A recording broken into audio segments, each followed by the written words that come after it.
Dr. Robin, is my screen visible? Yes, Dr. Pooja, it's visible.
जी good morning Palla साहब. Good morning जी, good morning sir, good morning. How are you? Okay. बस very fine sir, welcome on board. Thank you so much.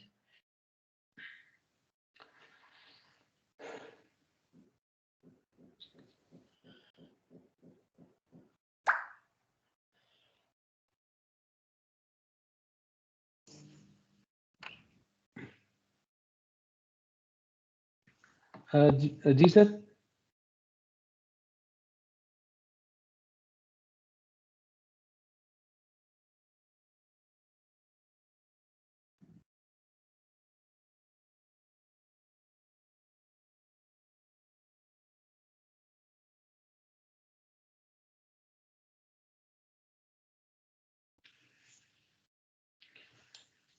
Yeah, Pooja, we can start now. Sindhwani sir. Yes, I'm there. Yeah. May we start now? Yeah. Okay.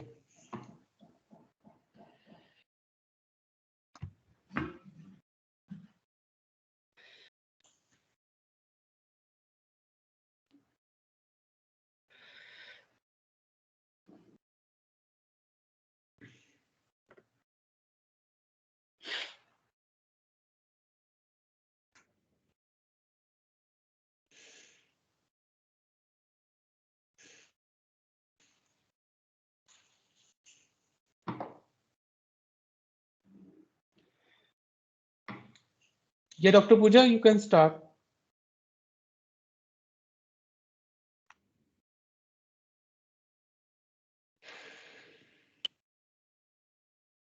Okay, sir.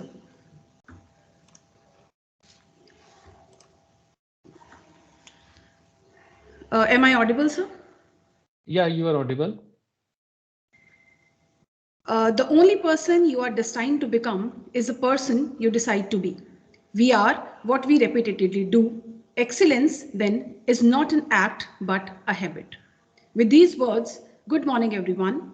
Our chief guest for the day, Honorable Professor Sp Bansal, the guest of honor, Professor I.M. Kapahi, the keynote speaker, Professor Ashwini Bhalla, the Secretary Governing Body, Mr. D.K. Sindwani, worthy Principal of the College, Professor Vishal Kumar, colleagues from our collaborating institutions, our college faculty, and other participants.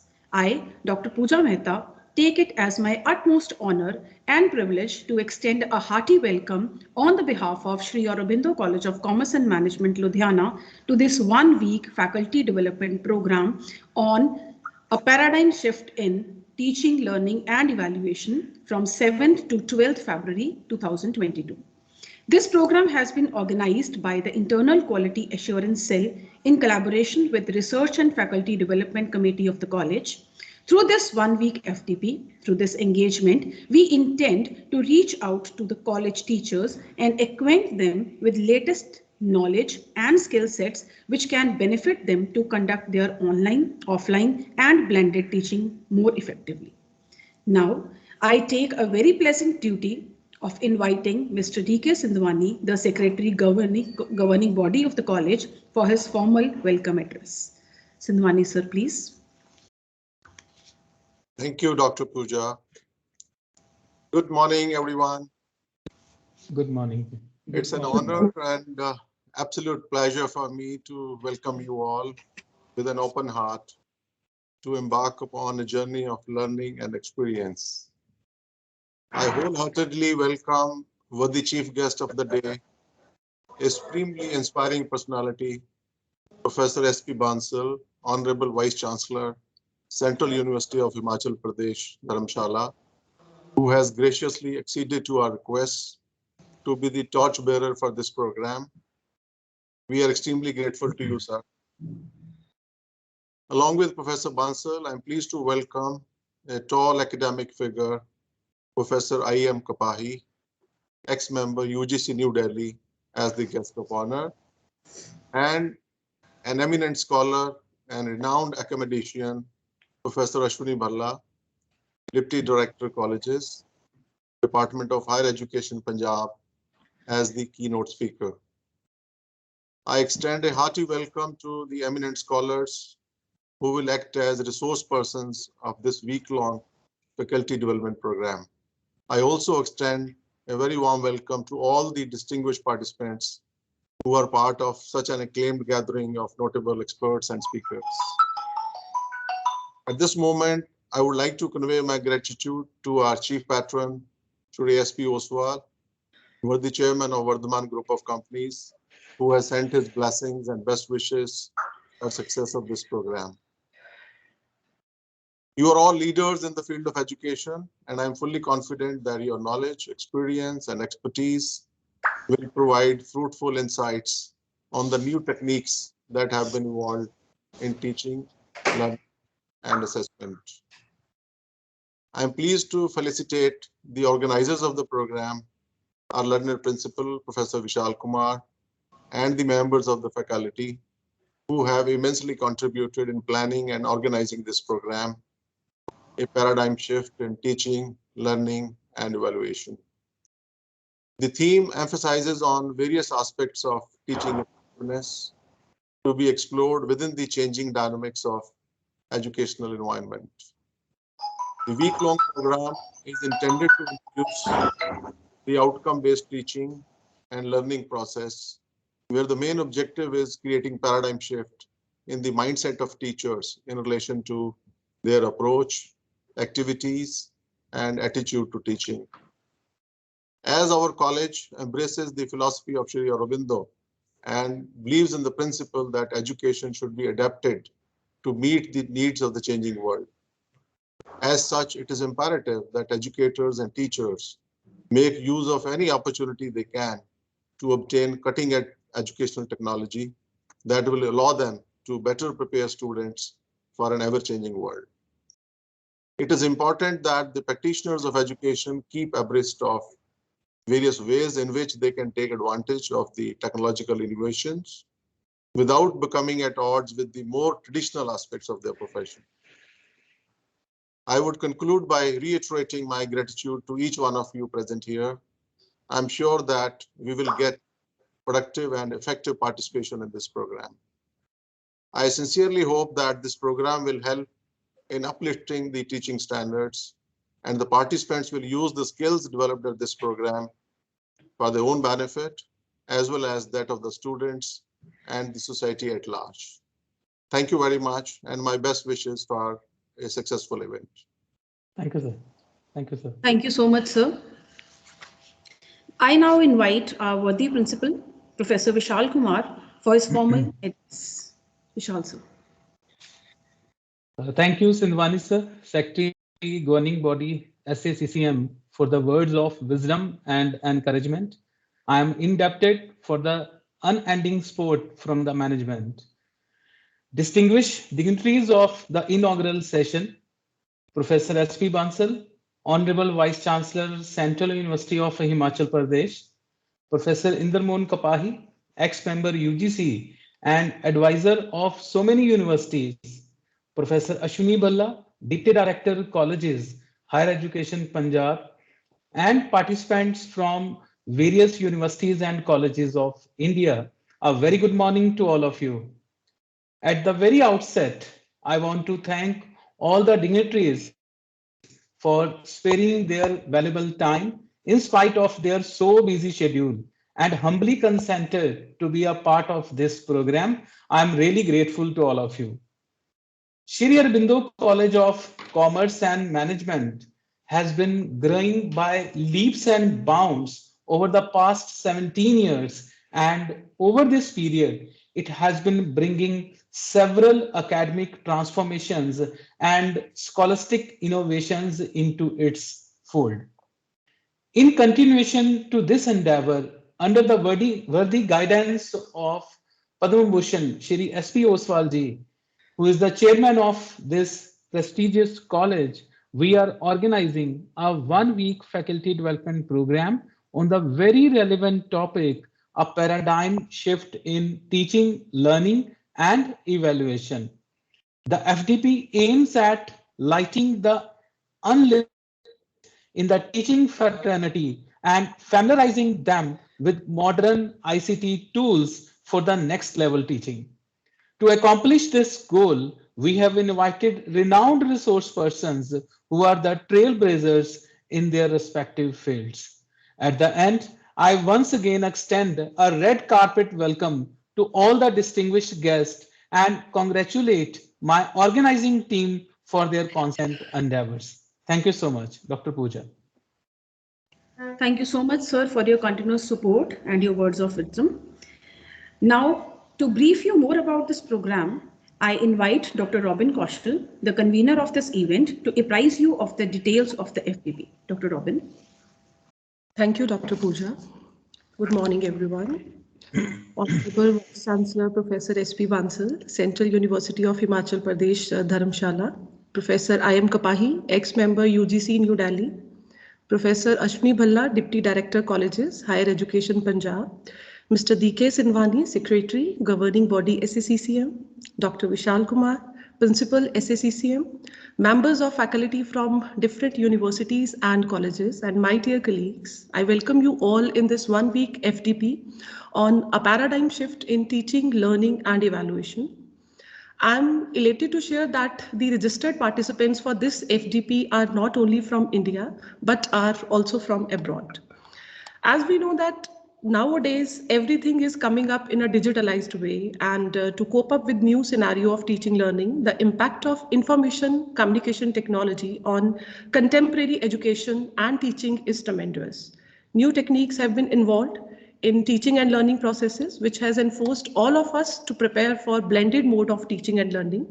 Although teachers cannot be replaced by technology, rather, it can be used as a supporting system.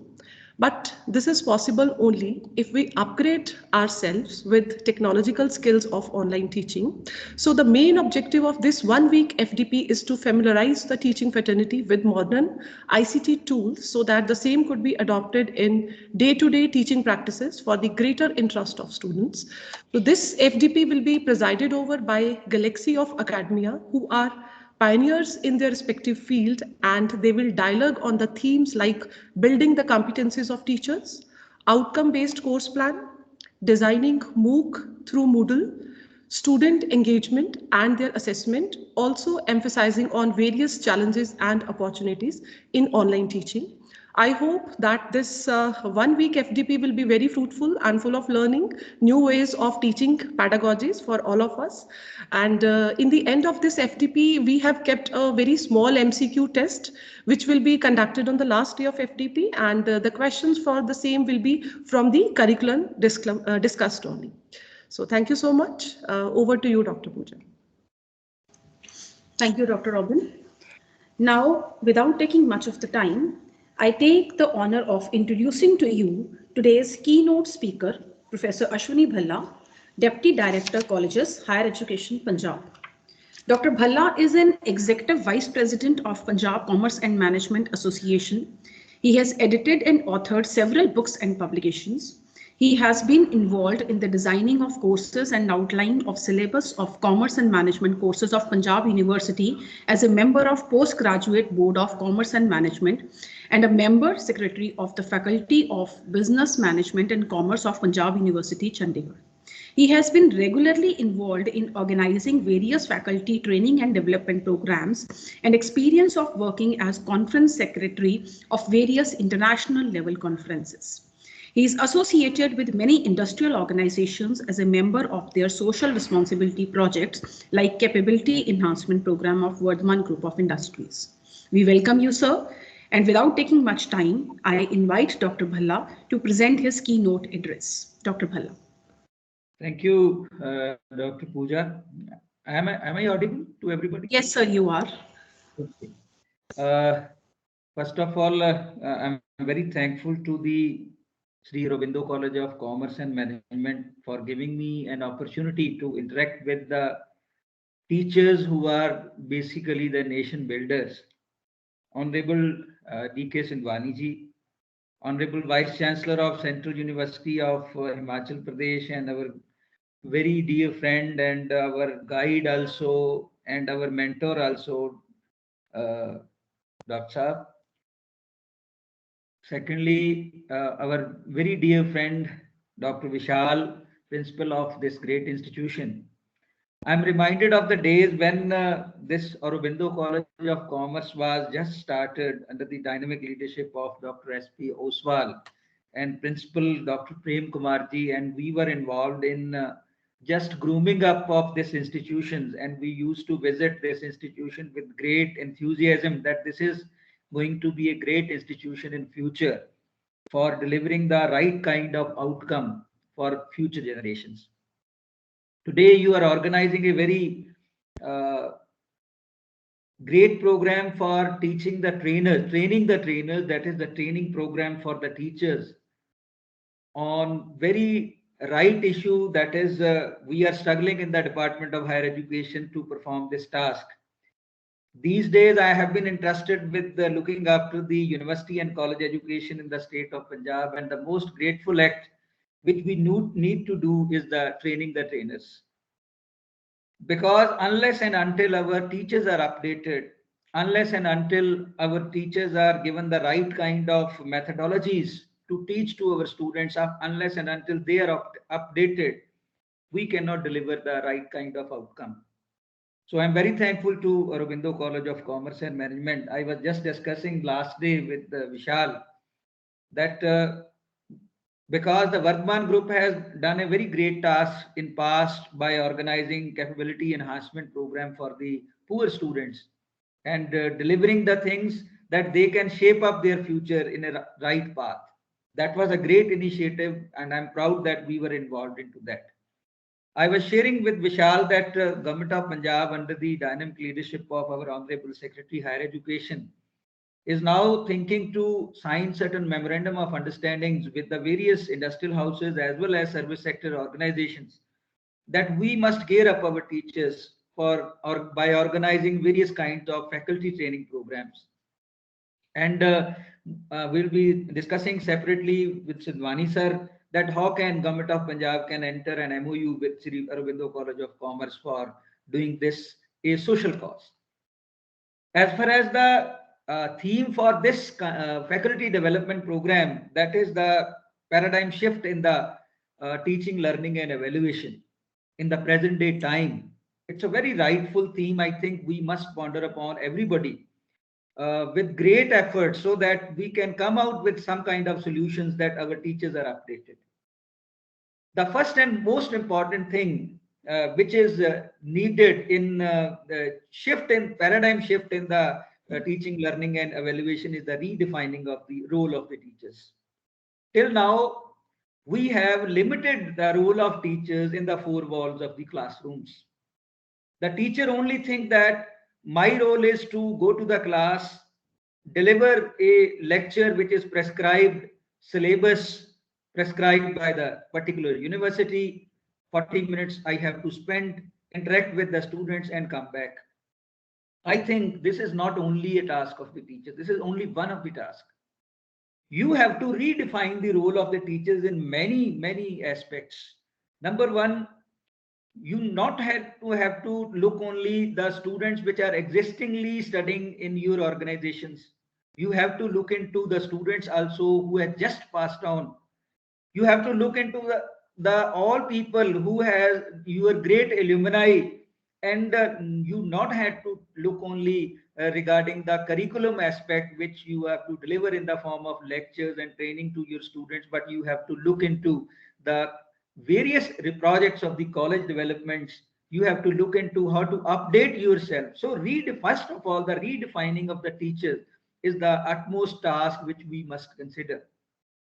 Today, when I am in the government sector and looking after the university and college affairs of the state of Punjab, many teachers are complaining that our time has been now prescribed, that we have to come at 9 a.m. in the college and leave the college by 3:50. We must be given some kind of flexibility. The basic purpose of this is not to tie up you in the colleges, but basic purpose is so that you are involved in the colleges in the various activities. You should not limit your task only regarding the teaching aspect. You have to redefine your role. Unless and until you redefine your role, our educational institutions cannot work.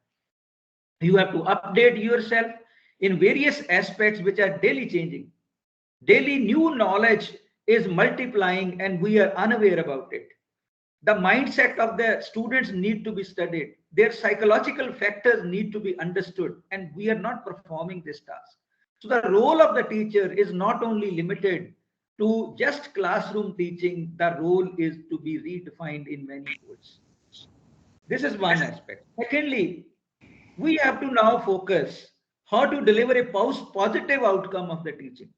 When you deliver the lectures in the class and come out, you don't understand whether some kind of positive outcome has come out or not.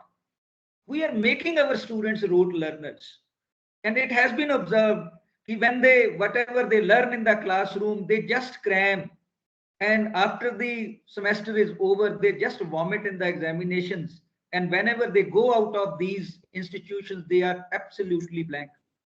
So this is one of the very critical issue where we have to think upon where our outcome is lacking.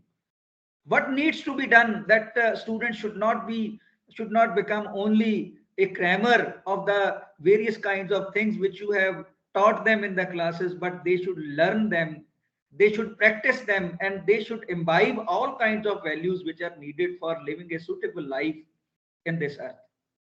Thirdly, till now our teaching methodologies are absolutely focused on teachers. We are giving teachers oriented learning to the students, but we have to be now students oriented. You have to devise the methodology of teaching which is liked by the students. If they need blended mode, you have to deliver it. If they need direct teaching, face-to-face teaching, you have to do it. If you need only online teaching, accordingly, you have to design the courses and design your curriculum and delivery methodologies. So we need a personalized, flexible learning system in the educational institutions. If you are just focusing that no, whatever teacher desire, whatever university system desire, accordingly you have to deliver all these things, and I think this is not going to give any positive outcome. This COVID period has given us so many positive points. We were unaware about the online learning before this 1 or 2 years back. Everybody was just going to the classroom, delivering all these things. And everybody was complaining in the COVID period that now we are in the online system, the students are not basically understanding. Many platform has come out. The research is going on how to ensure personalized teaching through this online mode, through this blended mode. So I think various things are coming out, and we have to grasp all these things, and we have to develop our institutions. We have to develop our teaching methodologies, keeping all these things in mind. Thirdly, because this training program is also focused on evaluation, the assessment methods which we are following for evaluating our students, that needs to be redefined. What we are doing today, we have 20% internal assessment, 80% examination based assessment. It means if a student is not prepared fully 3-4 days back before the examination and he is not able to cope up anything in the examination question paper, it means that he is going to fail. So there is a need of continuous evaluation system. And with the coming out of the new policies of the University Grants Commission and the National Education Policy 2020, many methodologies has been suggested on which the teachers are working and the experts are also working, so that we have to ensure the transparency also. We have to ensure that teachers are not biased and the fair assessment of the students are done. There are a number of methodologies which we are going to have: choice-based credit system, academic bank of credits. So there are a number of problems we are facing when we go from one institution to another institution. Suppose if you have got certain credits in one institution, but you want to go to other state for completing your course, then your credits are not absolutely counted. Now with the initiation of the academic bank of credits, I think this problem is going to be solved, but we have to prepare ourselves. I was just signing a letter day before yesterday, which is delivered to all educational institutions, in which RUSA 3.0, that is Rashtriya Uchtar Shiksha Abhiyan 3.0, has prescribed certain guidelines, that minimum things which an educational institution has to do for becoming eligible to get the grants under RUSA 3.0. And one is that you must be registered with the NAC. You must be registered with the National Internship Training Portal. You must be registered with the MOOCs courses. Every teacher needs to be registered with the MOOCs courses. These are the 3-4 things which are now our educational institution has to prepare. We have to prepare our teachers so that our educational institutions can be aligned with the national or international bodies. So assessment methods needs to be reoriented. The role of the teachers need to be redefined. The next most important thing is the mentorship of these students, and that is a missing link in our organizations. Recently, we have asked our all college principals, particularly the government college principals and the government aided college principals, that you have to ensure that every teacher is given minimum 20 to 30 students to mentor during the year, and they have to keep a record of their mentorship meetings with the students. Because when what we say that students pass out from the organizations, students pass out from the educational institutions, they studied in the educational institution, but when they go out, they are not aware about how to plan their career, where to go, in what kind of courses they must apply. They don't know what psychological factors are positive for them, what are the negative things in them. So this is the mentorship scheme, I think, which the organization must define in their organization, and teachers must play a great role in this. Second most important thing which the government of Punjab has done, they have entrusted a task of organizing the Dastak classes to every principal of the organization. Now, every principal has to define a particular 1 hour daily in which any student of the college can come in the organization. Even past student can come and have some explanation about their problem. They can discuss the problem with the head of the institutions. But we say, mostly we have seen in the organization when we go to visit various institutions, there is a nameplate in the after the office of the principal. There is written that students can meet 12 to 11 only.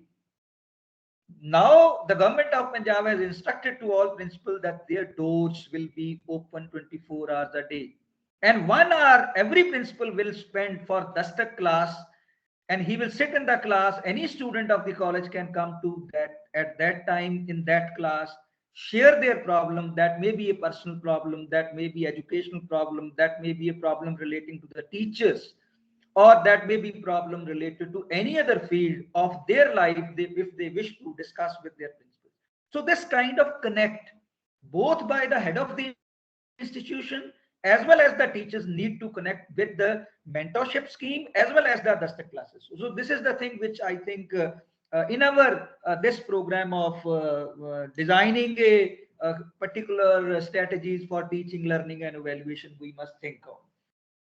Next part is the use of the libraries. We have seen in many colleges, libraries are just used for getting certain books issued and then going to their homes. So libraries are not properly used. I have seen in so many big colleges like Mahindra College Patiala, SCD Government College Ludhiana, Government College Sector 11 Chandigarh, DAV College Amritsar, they have more than 1 lakh books lying in their stores in the libraries. The locks are there on the various almirahs where the books has been lying there. And if we analyze the accession register, how many books has been issued and how many books has been kept by the students for their studying, the number is very, I think it is less than 5%. If 1 lakh books are lying in the library and only 5,000 books are getting issued by the students, it means we are just wasting these resources. You have to design ways and means. Minimum 1 library period daily should be there for every student, and every student should spend at least 40 to 45 minutes in the library. Read the newspaper, access certain kind of books, and the librarian, which are just becoming a person of getting the books received and getting these books issued, are not playing their proper role. Basically, the librarians are appointed to guide the students. I know when we used to visit to the University Business School, Punjab University, Chandigarh, for accession of certain library things. So the librarian was well versed what kind of books students require, and the student used to discuss it with the librarian. Sir, I need this topic. From which books this will be available? And he was aware. Apart from his subject is not commerce, arts, or science, and he was aware that from where you can get these kind of topics, from which books. So I think this kind of guidance, and we must engage our teachers also in the library committee, which directly and regularly must interact with the librarian and must make and ensure the use of the libraries which are there in the educational institution. Similarly, now teachers must engage themselves through the role play teaching. We're not playing any role. You are just becoming a tape recorder in the classroom.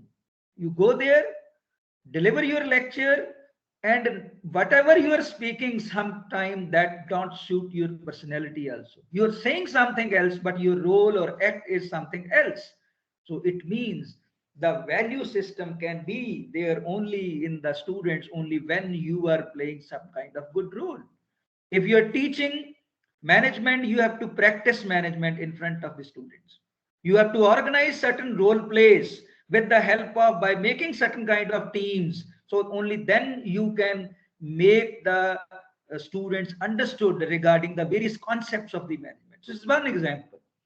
Case method of teaching. I would like to ask Vishal ji ki organize some workshops on case method of teaching also, so that teachers should know how to develop the courses. Teachers are even not aware. Many of the educational institutions I have seen, teachers are not aware what is case method of teaching, and they are not aware even how to develop the courses, cases. So I think these kind of things we must inculcate in our strategies of the teaching, learning, and evaluation. And the next most important thing is the industry institute interface.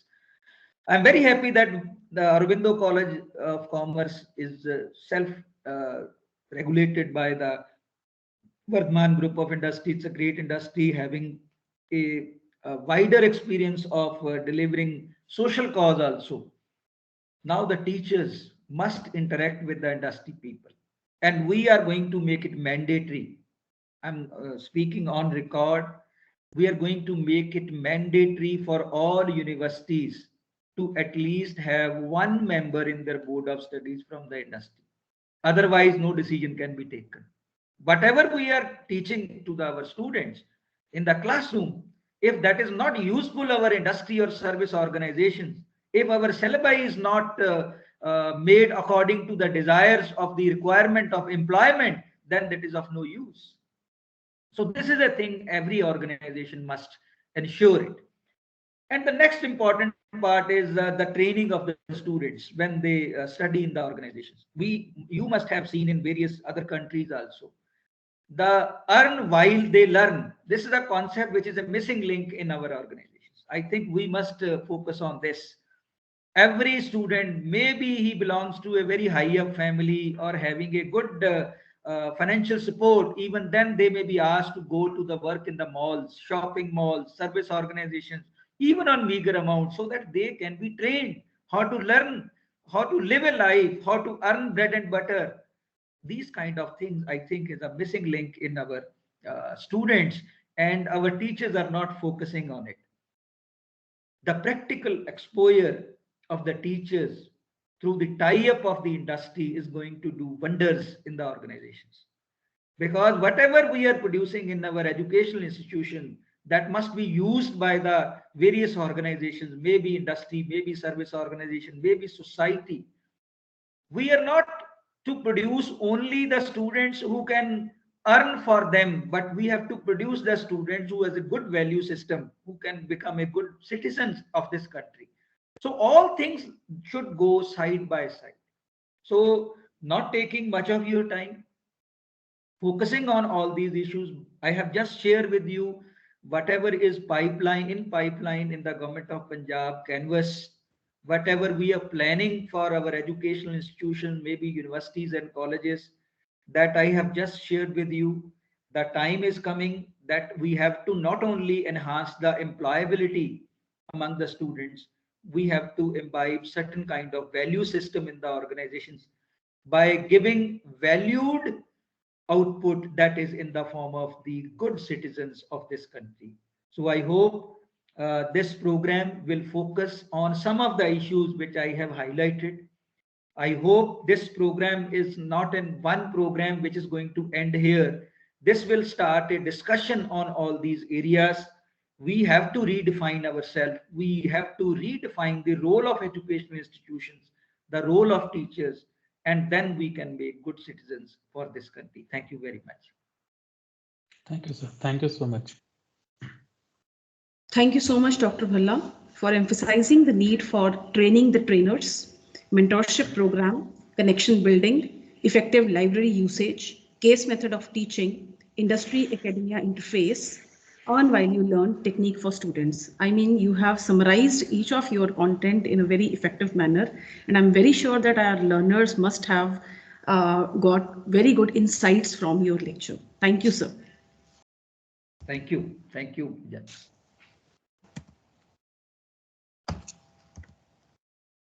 Next, I take pleasure of introducing to you today's guest of honor, Professor I.M. Kapahi, ex-member UGC, New Delhi. Professor Kapahi is a well-acclaimed academician. He has served the University of Delhi at Kirodimal College for over 3 decades with utmost audacity. He has been a very active and highly admired member of Delhi University Teachers Association. He has been on the panel of many renowned universities.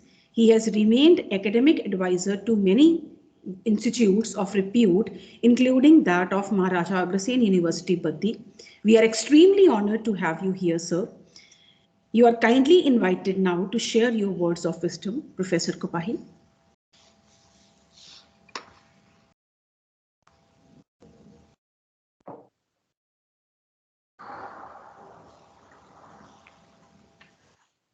Sir, please unmute yourself.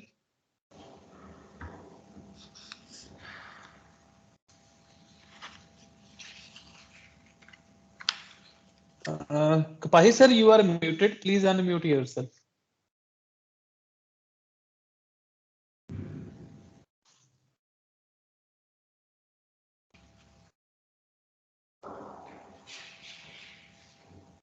Kapahi sir, you are muted. Please unmute yourself. I'm unmuted. Yeah. No, it is audible now. It is audible now. Sorry, there's some kind of a. I begin my speech with an apology.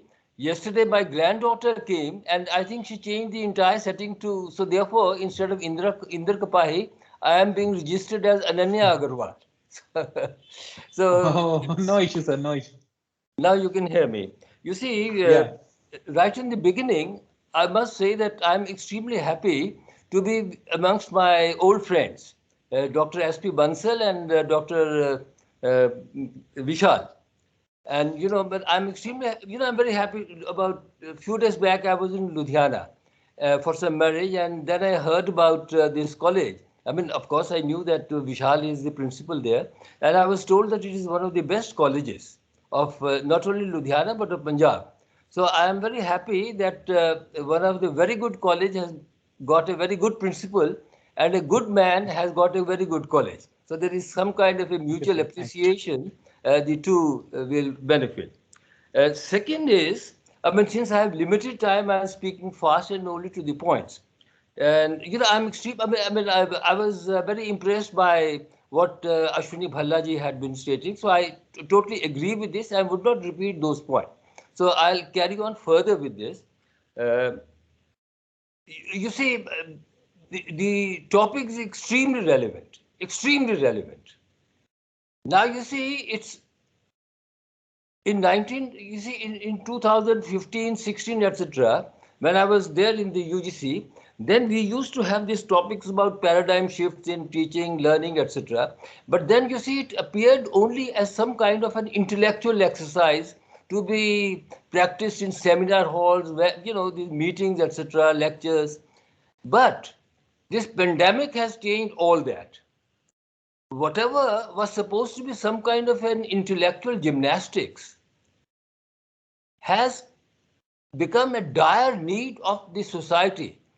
This pandemic has acted as some kind, for example, you see in sciences, we have theory and practicals.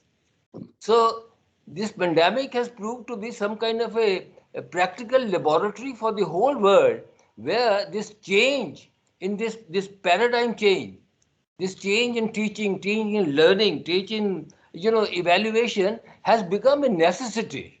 It has become a total necessity, and we'll see that post-pandemic period, let us say, since the changes are very incremental, small, they are not felt as when they are changing, but you see, in about 10 years' time, 15 years' time, when we view the whole thing in, let us say, 2020, 35, then 2035 educational scenario would be entirely different from the scenario which exists today.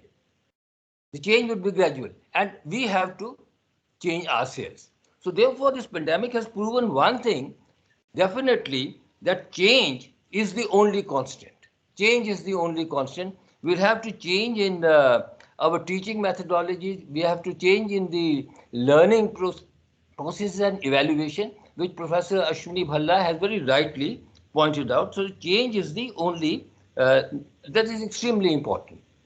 Second point that I would like to make is that, you see, the biological generation changes after every about 25 years or so.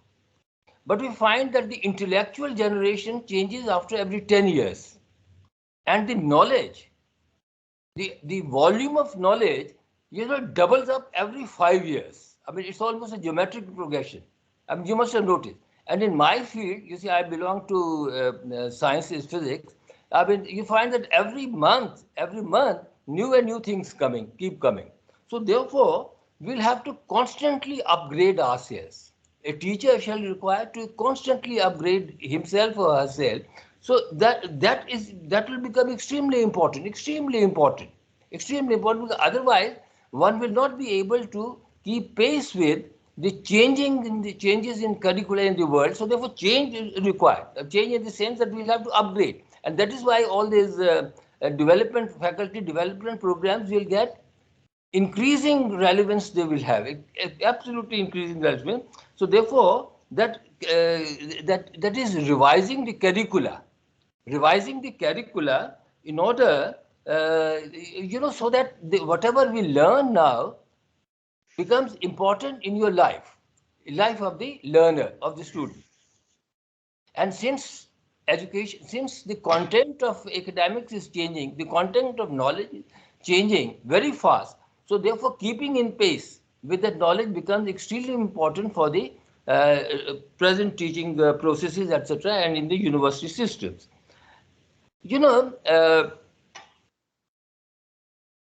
For hundreds of years, the education system, in whatever form it existed, you see, has depended upon, that is, for the first about 20 years or 25 years, you learn, and then for the rest of your life, you earn. You may convert that learning into earning in various ways, in business, in farming, in teaching, in other things, that there is some kind of a symbiotic relationship between learning and earning.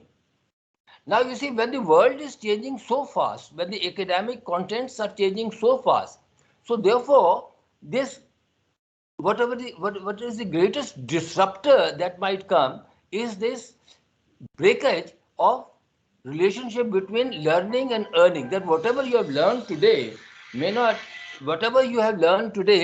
become relevant when you are in the process of earning. So therefore, this constant upgrading of our knowledge in the university system, in the higher education system, that becomes extremely important.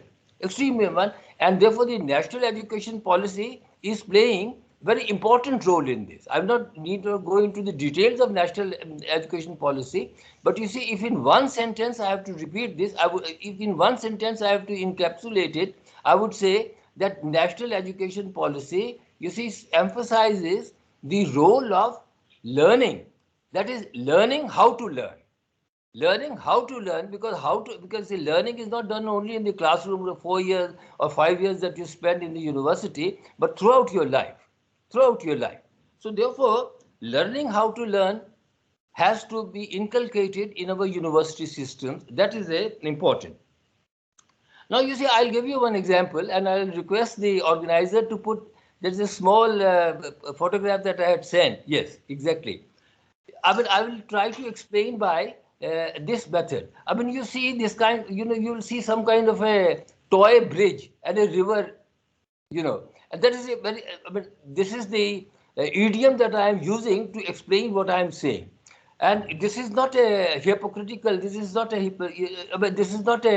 imaginary story. It is an actual story. You see, there is a country called Honduras in Central America. Honduras. Central South America, a beautiful place. But you see, this place is there are lots of hurricanes, etc., that take place. So it brings lots of rains, thunders, etc., and causes a lot of destruction. So in 1990, and one of their major rivers is, I don't know how to pronounce this, but I think it is called Choluteca or something. I mean, pronunciation is not important. You see the river also. Then what happened in 1990s? People thought, and that is their major river, major, like our Ganges is our major river. So the Honduras people thought, I mean, the government thought that there should be some, they used to bring temporary bridges on that. They thought that they should bring some kind of a very strong bridge on this. So they floated international tenders, and a Japanese firm constructed a bridge over this river in 2 years. It's about 500 meters long bridge, etc. Here it is looking like a toy. You can see. So what happened? But that was in 1993 or so. The bridge was completed. In 1996, there was a huge hurricane in Central South American region as such. That hurricane was called Hurricane Mitch. It was very destructive. For 3 days, constant raining, 72 inches of rain in 3 days. So it destroyed many bridges. You see, it resulted in deaths of more than about 12,000 people, 8,000 in Honduras only. Small country, 8,000 people died there. But this bridge stayed absolutely intact, you see. He said, very good. If the bridge is staying intact, that is a wonderful thing, that bridge is there. But then what happened? The bridge is there. The bridge is there. But all the roads leading to the bridge and leading out of the bridge, they disappeared. They were washed away. Not only that, even the river changed its course. You see, the river is changing its course and the bridge is there. So therefore, a very strong bridge, you see, it became a bridge to nowhere. It was a bridge to nowhere. You understand? Now, we do not want our education, we give a very good education today. But if this education is not relevant 20 years hence, when the student is going to earn his or her livelihood, etc., when he is making use of that, so that education today, which may be very good like this bridge, but that education doesn't have to become education to nowhere. That is why this theme of your conference becomes extremely important. Extremely important. That is change. You have to think in future. You have to constantly upgrade yourself. So those things extremely become very important. So therefore, I'm saying that a teacher, one of the greatest challenges amongst a teacher would be that he will have to constantly upgrade himself or herself. The upgrading is very required. You see, I'm an old teacher now, running into about 75th year. You see, we always used to take pride in saying that I got 40 years of teaching experience, I got 35 teaching experience. But essentially, it was 1 year experience repeated 40 times. That will no longer do. That will no longer do. And therefore, one of the greatest challenges for the teaching would be upgrading it, constant upgrading, and teaching the student how to learn so that he can later on use that learning into useful this thing. Now that is why Ashwini ji has very rightly pointed out that it has to become learning centric.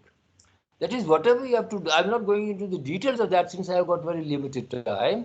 That is, one has to be, learning orientation. That is why in the this education policy, we have, sort of initiated what is called the learning outcome kind of a goals.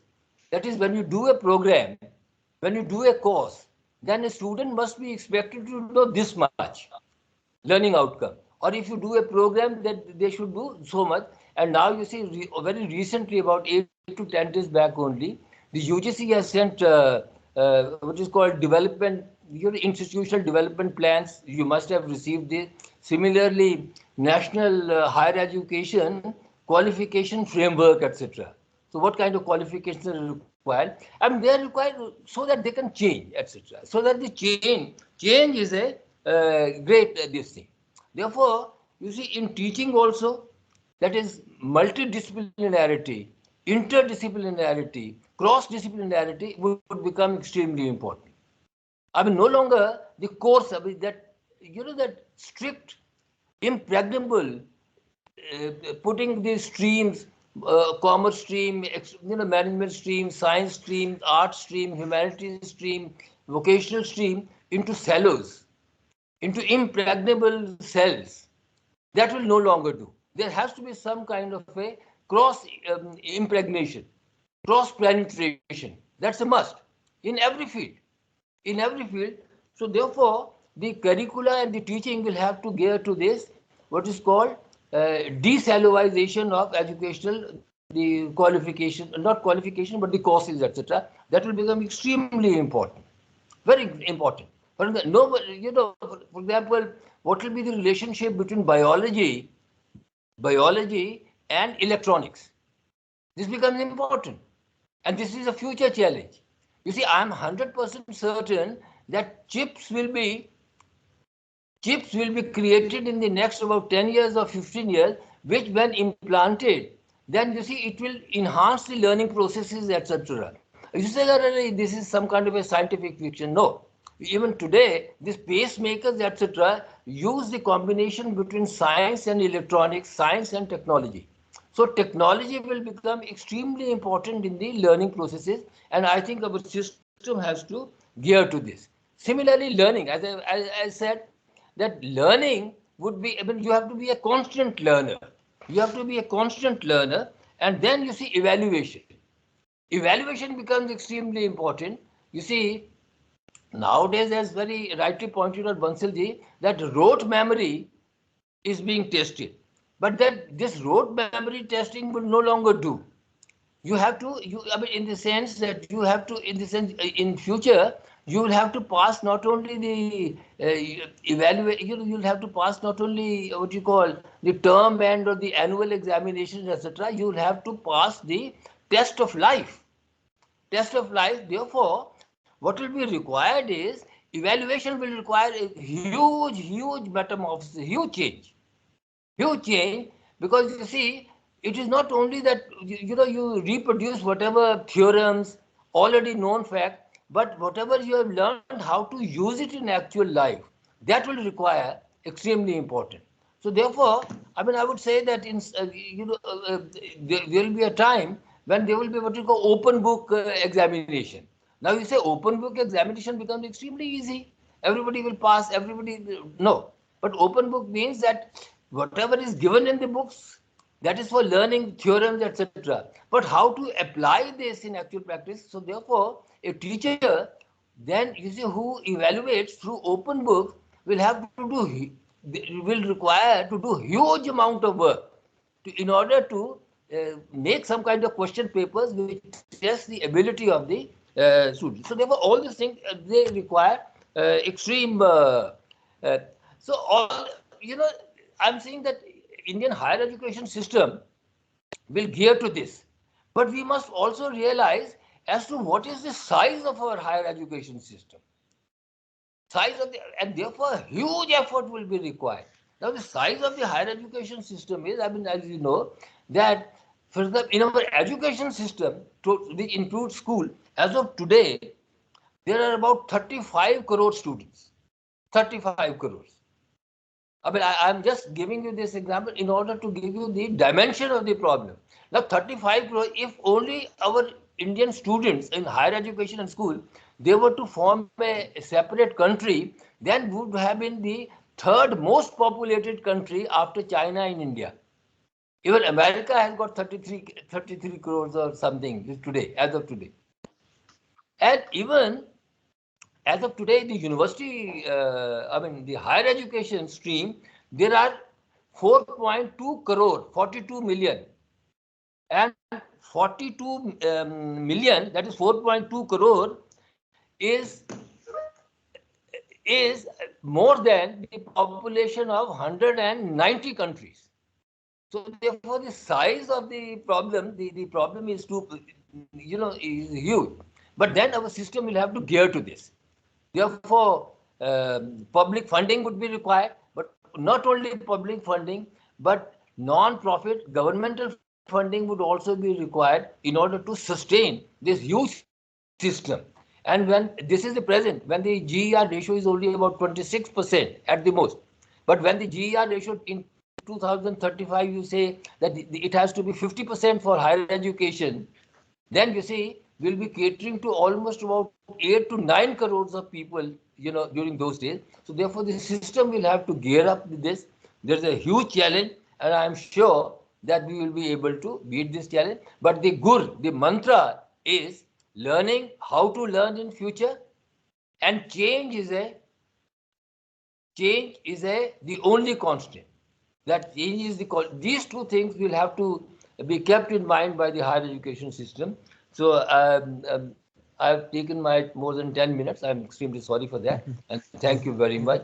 And I congratulate you once again for organizing this seminar. And this is not a one-off. I mean, it is a constant. This will require constant conversation, constant interaction, and that is my. So good luck, and wish you all the best to you personally, and also to the college that you represent, one of the best colleges I have heard. And I also greet my friend Bansal ji. Namaste, sir. Thank you very much. And we have a dynamic principal, and we have a very dynamic vice chancellor also. Both are present today. Both of them I have had the benefit of knowing from Maharaja Agrasen University. So thank you very much for giving me a chance. Thank you so much, sir. Thank you so much. Thank you so much, sir, for highlighting the relevance of this topic in post-pandemic period and the requirement of constant upgrading in teaching learning systems. We are thankful to Kapahi for highlighting the need for learning how to learn through constant insightful examples and facts and figures. Thank you so much, sir.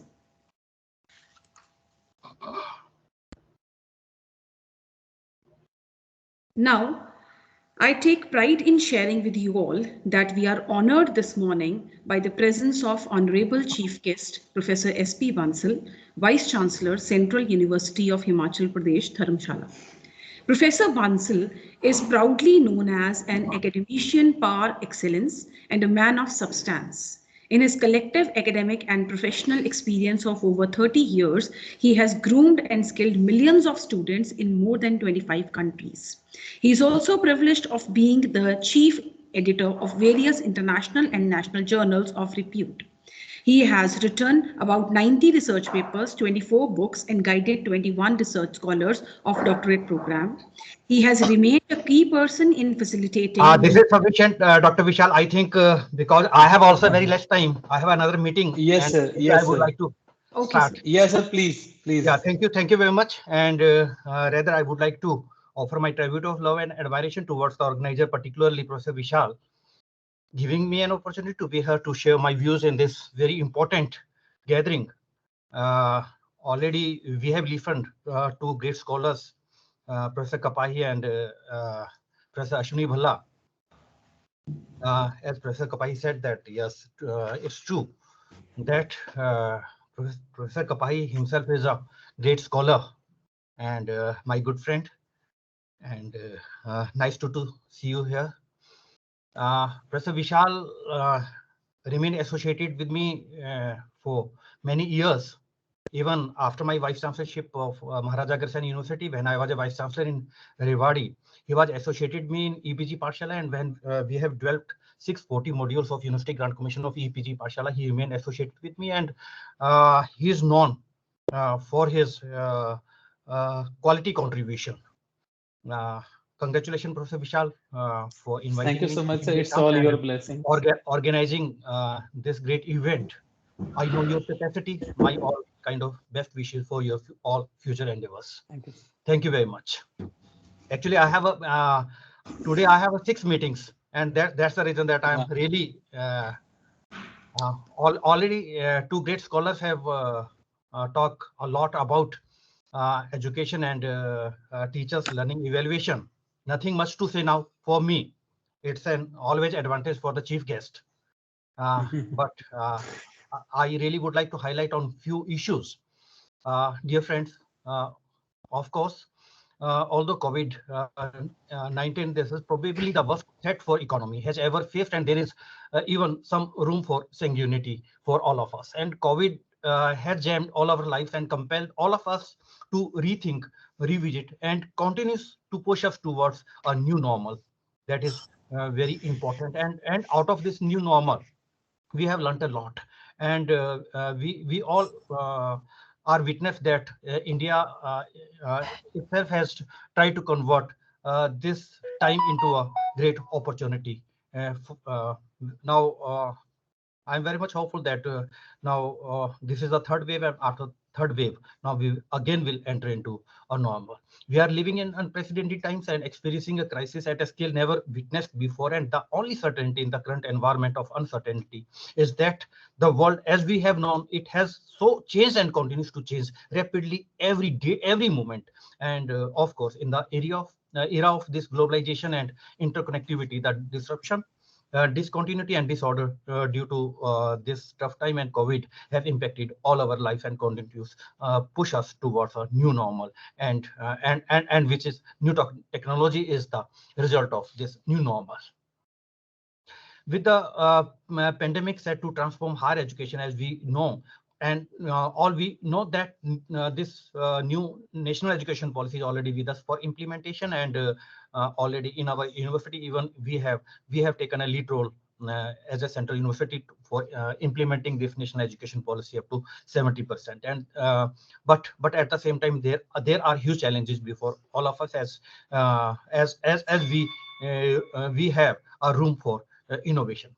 This Rashtriya Shiksha Niti or national education policy is bringing about a whole set of new challenges in every possible realm, as Professor Kapahi already said. And higher education just being one, and given the rapidly evolving situation around the pandemic, has therefore forced shift from offline to online mode of teaching learning, given us a peek into the reality ahead. And important is that the technology enabled teaching is definitely the future. And we are looking forward, but will be it easy to make this transition? That is really a great question. And how should different stakeholders contribute to ensure this smooth transition? That is again a real question before all of us. And dear friends, there is a true relationship between the teacher and child. Today, we don't find the traditional is old reverence of the students towards the teacher, and love and same kind of love and affection and genuine concern of the teacher for the students. Why this gap is there now? Our pedagogy still relies on an outdated education system that lays emphasis, as our Honorable Prime Minister has also said in Man Ki Baat, that it is the real time to shift or emphasis on the what to think rather than how to think. And of course, a vast majority of teachers lack soft skills, and that inhibit their knowledge and dissemination capability. Therefore, we need to train our teachers by organizing like these FDPs, which the Sri Aurobindo College has organized this FDP for 1 week, and it is really need to train our teachers to develop the art of critical thinking, and the different traits need to be nurtured in the faculty. That is the capability to use evidence skillfully and impartially, and skills to organize thoughts and articulate these concisely and coherently. That is very important. But the art of critical thinking cannot be taught by lecturing alone. Need skills to imbibe critical thinking, analysis, synthesis, reflections, etc. can only be learnt through practice. So practice is more important than theory for the teacher. Dear friends, research is a journey, not a destination, and at the same time, it is very important to bring the research in the university. And there is no success or failure in research. No matter what you plan, you never know what life has planned for you. But success introduces you to the world, but at the same time, failure introduces the world to you. It's not important whether in research, in teaching, and it is not important whether you succeed or you are failure. Failure never. There is no word failure for the teacher. Please be remember. And often when we lose hope and think this is end, someone inside smiles and says it is just a bend, not the end. This is life, and this must be the attitude. That is very important. I believe that the faculty needs to upskill more than once a year to match industry expectations as well. The faculty in the particularly in management schools, and I'm very happy that this college is imparting a quality education, and this the college has a name not only in Punjab but in the country for imparting the quality education in the commerce and management. And therefore my appeal is to that the faculty in such business schools need to be trained by specialized institutes to bring the latest thinking to the classroom, train the trainer. That is very important. Recently, Modi ji, our honorable Prime Minister, has given the 5 I's concept to make this India Atmanirbhar Bharat. Atmanirbhar Bharat or self-reliance is deeply culture made up of 3 pillars. That is very important for the teacher as well as for the student. Atam Vishwas, 1. Atam Saman, 2. Atam Chintan, 3. प्रिय मित्रों, आत्मनिर्भर भारत का मतलब ये नहीं है कि विश्व के दरवाजे हमारे लिए बंद हो गए, बल्कि खुले हैं। इसका मतलब है कि घरेलू उत्पादों और वैश्विक सप्लाई चेन का मिश्रण। मैं थोड़ा सा इसलिए एम्फेसिस करना चाहता हूं क्योंकि कॉमर्स विषय है आपके पास, कॉमर्स और मैनेजमेंट का है। जब हम 5 पिलर्स की बात करते हैं, इन 5 पिलर्स पर खड़ा होगा आत्मनिर्भर भारत। आत्मनिर्भर भारत के पहला स्तंभ जो है वो है इकोनॉमी। इकोनॉमी का मतलब है इंक्रीमेंटल चेंज के बजाय क्वांटम जंप लाया जाए। और क्वांटम जंप कैसे आएगा? Because already we have seen something in the new budget of this year. And the जो दूसरा पिलर है वो है आधुनिक भारत की पहचान बनाने वाले इंफ्रास्ट्रक्चर का बदलाव। इंफ्रास्ट्रक्चर वैसे तो हमने चाहे वो तीसरा पिलर ले सिस्टम का ले, चौथा पिलर डेमोग्राफी का ले, 5वां पिलर डिमांड का ले। डिमांड यानी कि अर्थव्यवस्था के डिमांड और supply chain, that is very important. We have to convert this India into a manufacturing hub, right it from down to top approach. Down to top approach का मतलब है कि we have to make the manufacturing hub again villages. जब हम Angus Maddison की बात करते हैं, ऑक्सफोर्ड यूनिवर्सिटी के सीनियर प्रोफेसर है एंगस मेडिसन, जब उन्होंने मिलियन पर्सपेक्टिव इकोनॉमी पे जब उन्होंने बुक लिखी थी और उन्होंने भारत का एनालिसिस किया था इकोनॉमी का, उन्होंने कहा था कि भारत की जीडीपी जो है 50 से 60% 1500 ईस्वी तक रही थी। तो फिर क्या कारण रहा? मुझे लगता है कि सबसे बड़ा कारण है there is a huge gap in between demand and supply. और उसके लिए इट्स वेरी इंपॉर्टेंट कि उसके लिए स्टेक होल्डर्स का सशक्त होना जरूरी है, और जिसके लिए it's very important to go for intent and यानी इरादा, इंक्लूजन यानी समावेशन, इन्वेस्टमेंट यानी निवेश, इंफ्रास्ट्रक्चर यानी बुनियादी ढांचा, और innovation, that is very important. Innovation is very important for individual, for institution, for the teacher, for the student, that is very important. But it is very one thing should be very clear in the mind of the teacher, that in lecture method students often get distracted due to lack of connection between what teacher is teaching and what student is interested to learn. That is very important. What he already knows and what he does not know at all, and what stimulates his mind to probe further. By using alternative method, internal quality assurance may be created by the college, which can already must be there. And that is very important. Cell, internal quality assurance cell, can set up an environment for the students to develop the new connections with our world around him in a receptive but relaxed state of mind. Dear friends, it's very important to gain a true sense of our teaching. What's working and what is not takes a thoughtful and holistic approach. Such an approach is essential for ourselves, but for also for everyone involved in the tenure and promotion reviews process, including our peers, to know how we are teaching effectively, taking feedback on board, and focusing on continuous improvement. With the maybe both we can introduce the feedback of the teacher, feedback from the students, and feedback for the students from the teacher. That is very important. And at the same time, self-reflection and constructive feedback from peers, that is also important, which help instructors of all ranks discover if they are effective in the classroom and inform choices that improve the quality of teaching. Very important. But at the same time, teaching learning is the major part of the development of students' overall personality.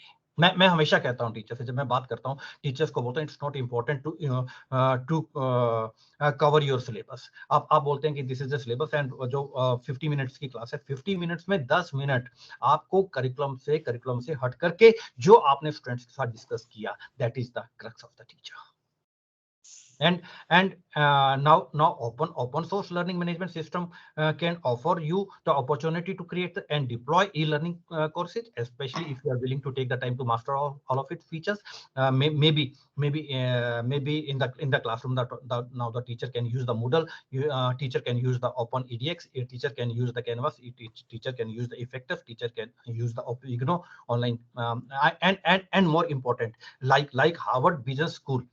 They can concentrate on the. It's very important for the commerce as well as for the management teachers to concentrate yourself on online. Now if you are imparting teaching online case teaching, how to prepare the online case teaching, that is very important, and how in the pre-class how you have to distribute it to the students. And second very important is that you have to create the virtual classroom software.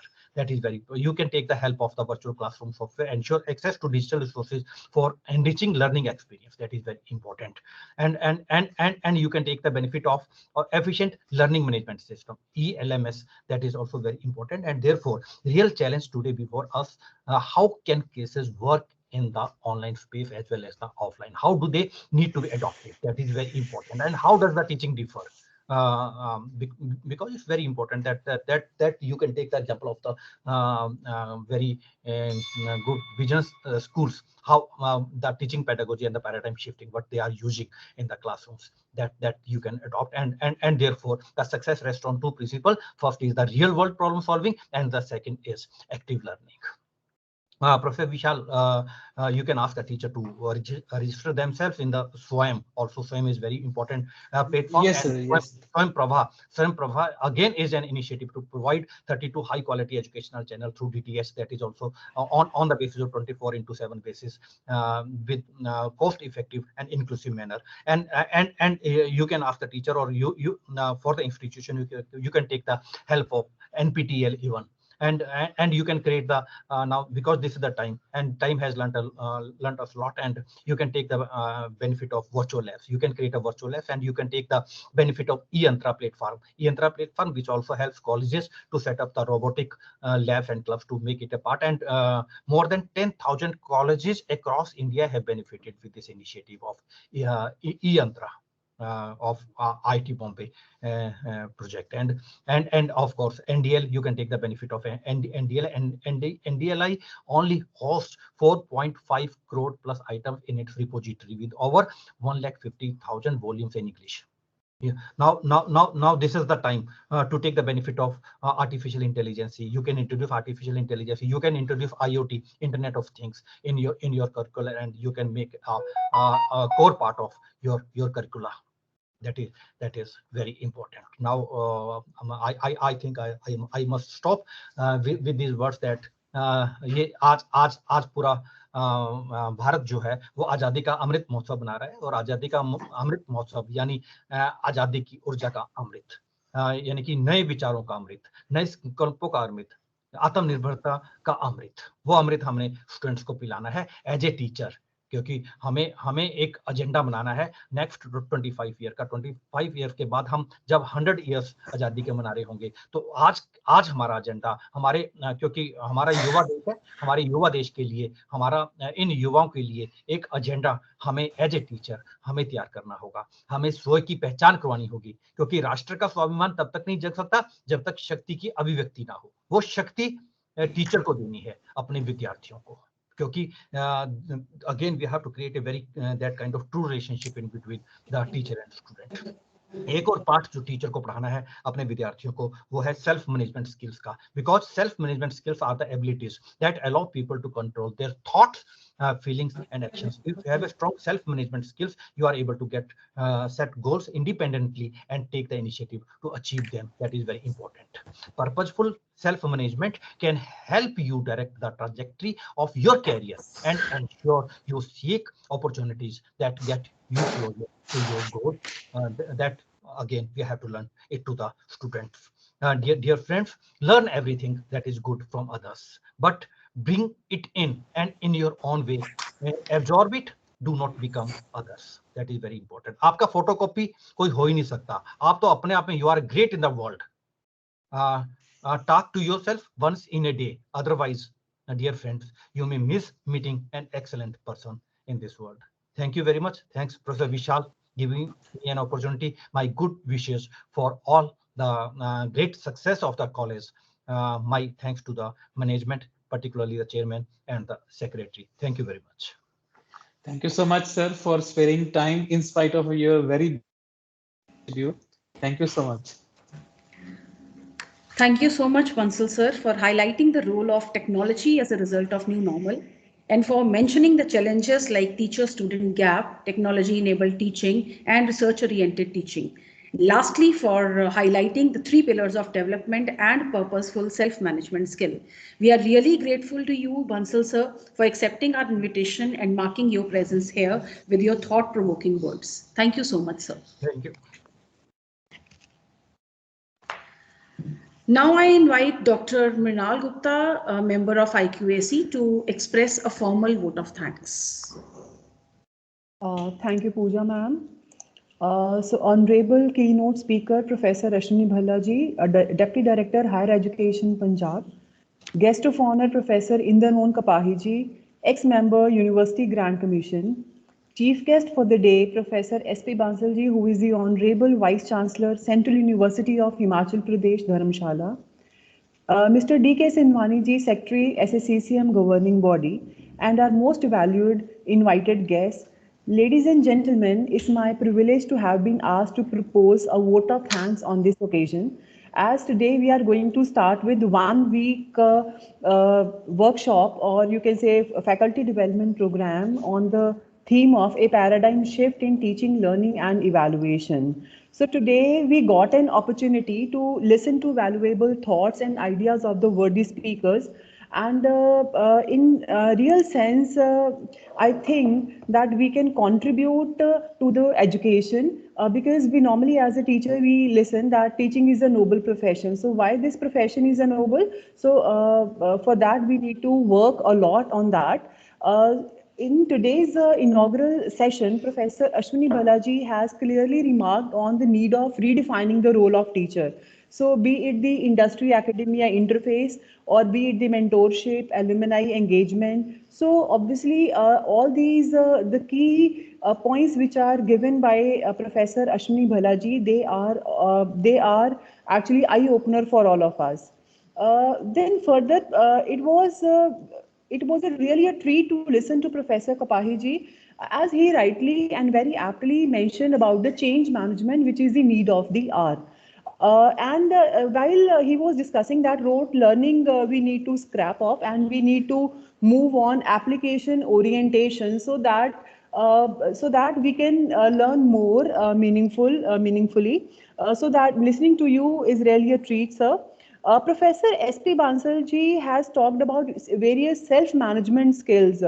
I know that during this COVID pandemic, the students are not able to go to the schools, colleges, or the university. So really, it was having a devastating effect on global education. And as a result, the educational institutions, be it the schools or the colleges, they are making a radical decision to switch from the traditional mode of learning to the online content delivery. So again, this is again a major paradigm shift that is going to reshape the future of education system with the accelerated adoption of the digital technology. And moreover, this pandemic, I personally feel, is a blessing in disguise because we as a teacher are experimenting with new tools and technologies to make this education delivery more meaningful for the students who are not able to go to the campus. So indeed, it was a pleasure listening to such a wonderful speakers today, and we cannot expect more than that. And today's morning is a very fruitful and meaningful morning for all of us. So your thoughts, your ideas, your your vision have enlightened our minds and have shown us a new path where we can be a true contributor to the cause of education. Sir, I wish that teaching fraternity emulate the well-expressed ideas and pursue the goals which have been set before all of us. So, on behalf of Shri Aurobindo College of Commerce and Management, I express my deepest gratitude to all of you. I would like to express my gratitude to all the esteemed delegates for their presence also. Well, ladies and gentlemen, an event like this cannot happen overnight, and the wheels start rolling weeks ago. It requires a proper planning and bird's eye for detail. And we are very fortunate to have the support of our worthy principal, Dr. Vishal Kumar, who is always a continuous guiding force when it comes to thinking out of the box. So we are really blessed to have you here. So once again, on behalf of Shri Aurobindo College of Commerce and Management, I express my gratitude to the worthy guest. Thank you, sir. Thank you, Thank Dr. you so Minal. much, Dr. Manal. Now I request all the members, all the participants to kindly switch on your cameras for a group photograph. Sanjay sir, kindly click the pics.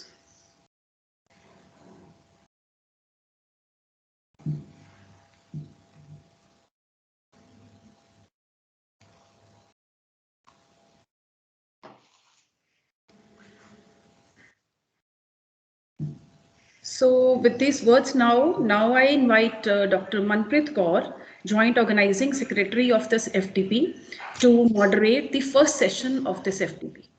Dr. Manpreet.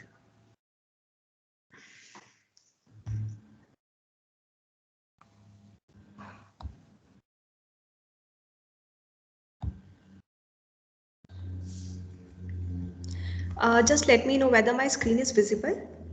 Yeah, it is visible. Thank you so much. Okay.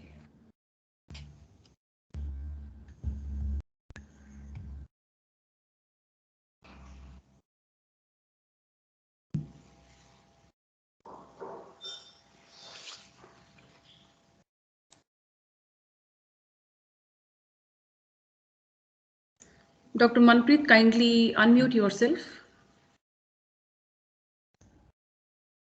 Okay. Thank you. So all the participants are requested to switch off their cameras now. Thank you so much.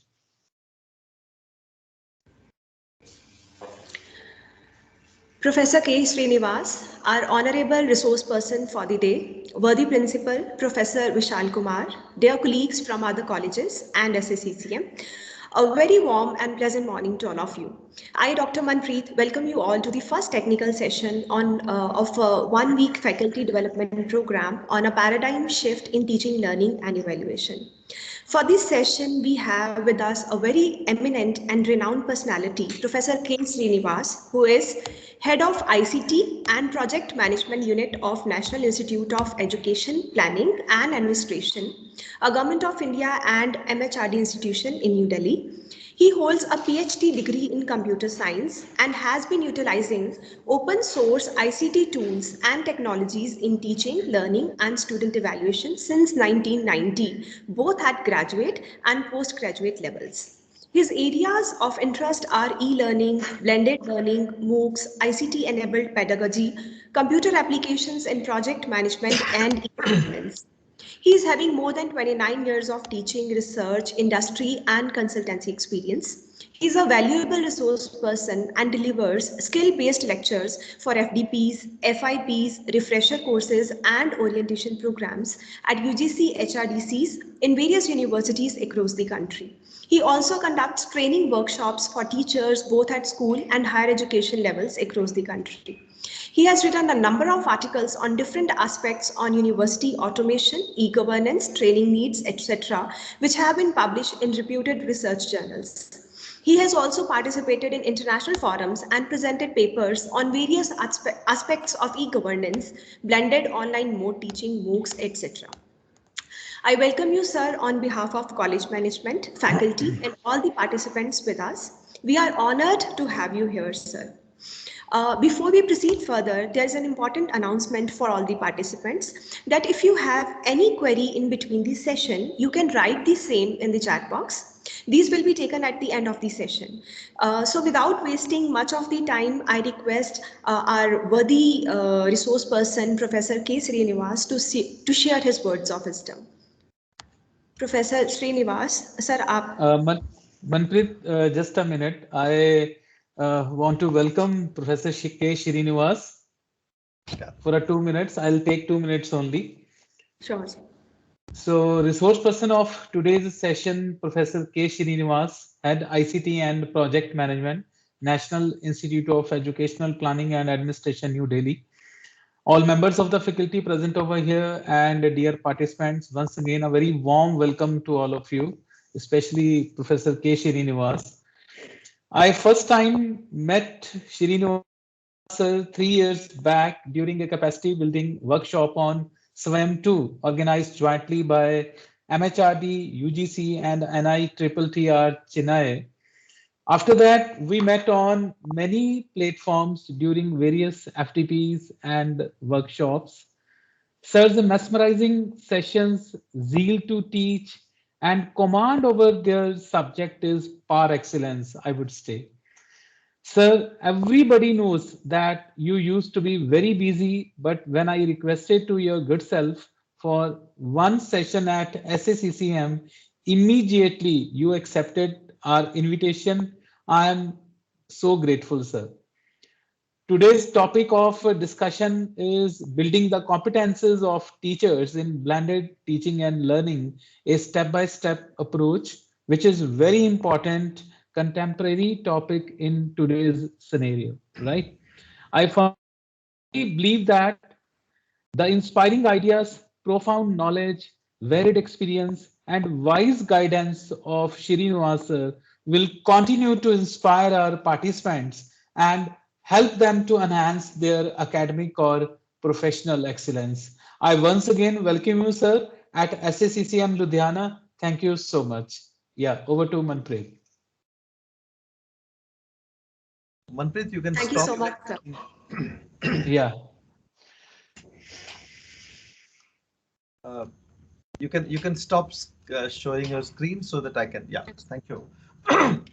Honorable Principal Professor Vishal Kumar ji and the organizing team of the Aurobindo College Commerce and Management for this workshop, and the respected participants.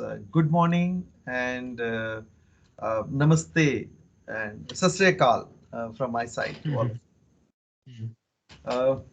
Friends, thank you very much. It's indeed a great privilege to me to be part of the this 7 days wonderful program on paradigm shift in teaching and learning and evaluation.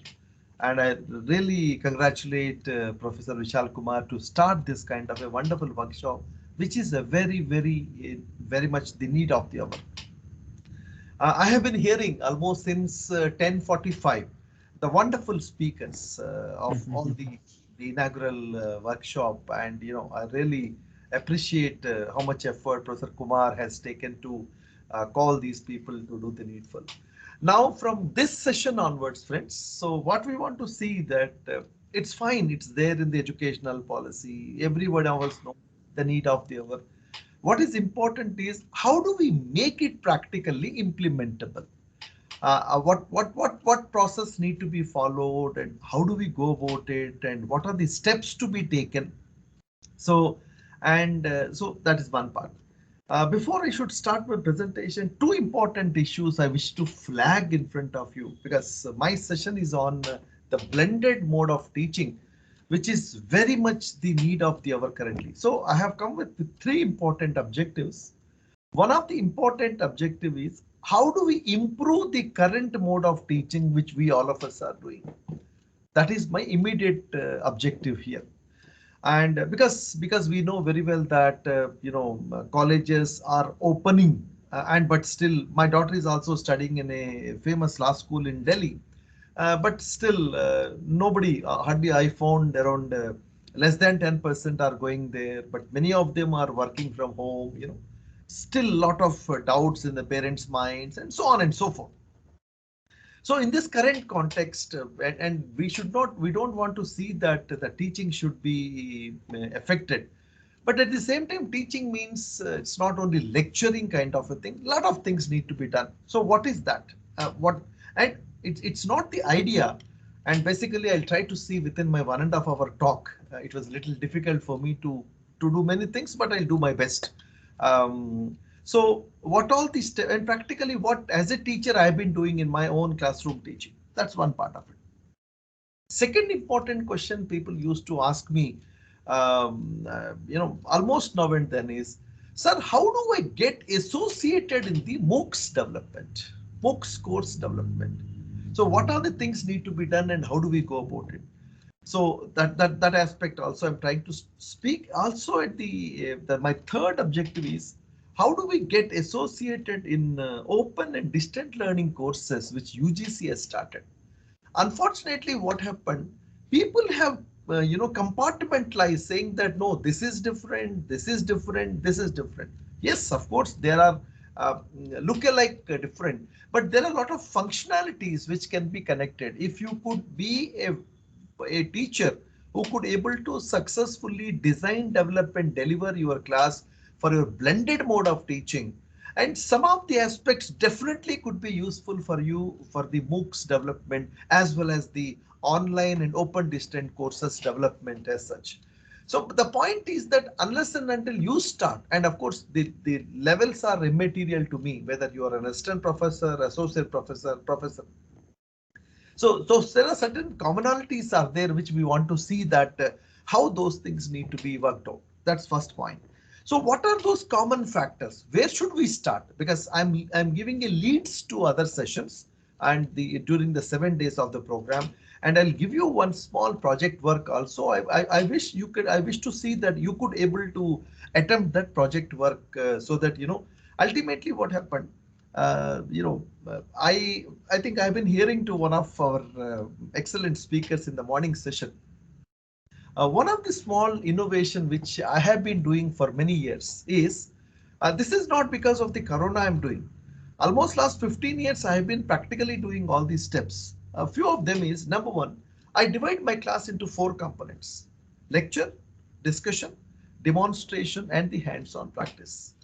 And at least 72 hours before the start of my class, I share the relevant reading material to the students, and a learning problem will be given to them, and I try my best to engage them through the discussion forum, and not only engage, encourage and motivate them to get associated this one and allow them to come to the class. So if this is the case, what happened? So in your when we talk about the theoretical aspects, and of course will be follow some practical demonstrations also. So finally, to cement your knowledge, whatever the theoretical understanding you have, we must be having a practical work. That's the reason I'm going to give you that. Second point is that I don't know. I think they must have already created. There is a WhatsApp experiment which I've been doing for the last almost 9 years, 8 to 9 years, since the beginning of the WhatsApp, and very aggressively. What is this WhatsApp experiment? WhatsApp experiment is not sharing. Sharing of the resources is not a big deal that we all of us are doing. As soon as the 7 days or 10 days workshop is over, we'll be lefting that one. Because of the reason, why the reason we are lefting out? Because we don't find any value addition there. So if you, in the beginning of that workshop itself, if you can focus, this WhatsApp group is being meant for only learning, unlearning, relearning, and collaborative learning environment. And no good mornings, no good nights, no birthdays, and no death days, no forwarders are allowed. Definitely, this could be one of the best social media platform we could able to support and guide the learners. And I have been using this method successfully for almost, I'm part of almost 930 plus WhatsApp groups.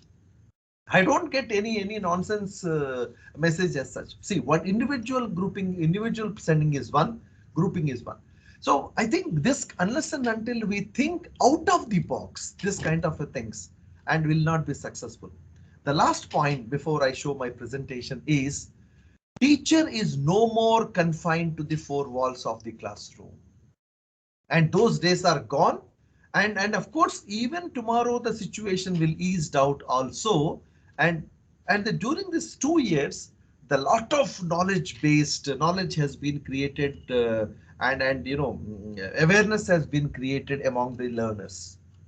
Okay, so the second point is, once the teacher, now what is happening is, it's my own children or someone's which I've been teaching. So earlier, only students know what the teachers are teaching, or the principal knows, or the head of the department or vice chancellor know. Now what is happening now, and everything teachers are, whatever the teachers are teaching. So what are the things they are looking for? Very, very important. Number one, subject expertise. Of course, what is the deeper expertise? And then pedagogical knowledge. And third important thing is the patience and perseverance. And fourth important thing is, whatever the mode of teaching, whether it is your online mode of blended learning courses, and whether they're looking for the ecosystem knowledge. And the last but not the least, what are the efforts our teachers are making to make the process of learning impactful, engaging, interesting, and challenging. I repeat. So the process of learning impactful, engaging, interesting, and challenging. So this is what typically I myself as a parent are looking for when my daughter is attending the classes. And I as a parent looking for my son is attending the classes. So the point is that we want to see a good quality teachers. So of course there is a lot of things I said about the technology, but this technology is very much helpful and useful. But at the same time, and I should know what are the limitations of the technology and what best the technology could be useful and to do this. With this brief point, friends, I'll be taking through the presentation which I'm going to talk about that, and kindly just before I should move further, could you please confirm to me my voice is audible, and because I can't see the faces of the people here, and my PPT is visible clearly on your screens? Yeah. Ma'am, could you please confirm me, please? Yeah, sir. Your voice is audible and screen is also visible. Great. I think this is one of the important thing, friends. I think most of the time what happened, we are switching off the webcams, microphones, and I'm a firm believer of that. Webcam should be off, always should be on. The reason is put it in the background. You can blur the background, because the reason is I'm not a mechanical teacher, nor I'm a robot. Okay, the eye contact is very much important. So unless and until I can, that's the many things I implement. You'll see that how I'm going to do it. I may be troubling one of the participants to keep reading out some of the slides also. So if you look at the title of my presentation, and it has got 4 important aspects. Number 1, the competencies. Number 2, the teachers, which is very, very important to me.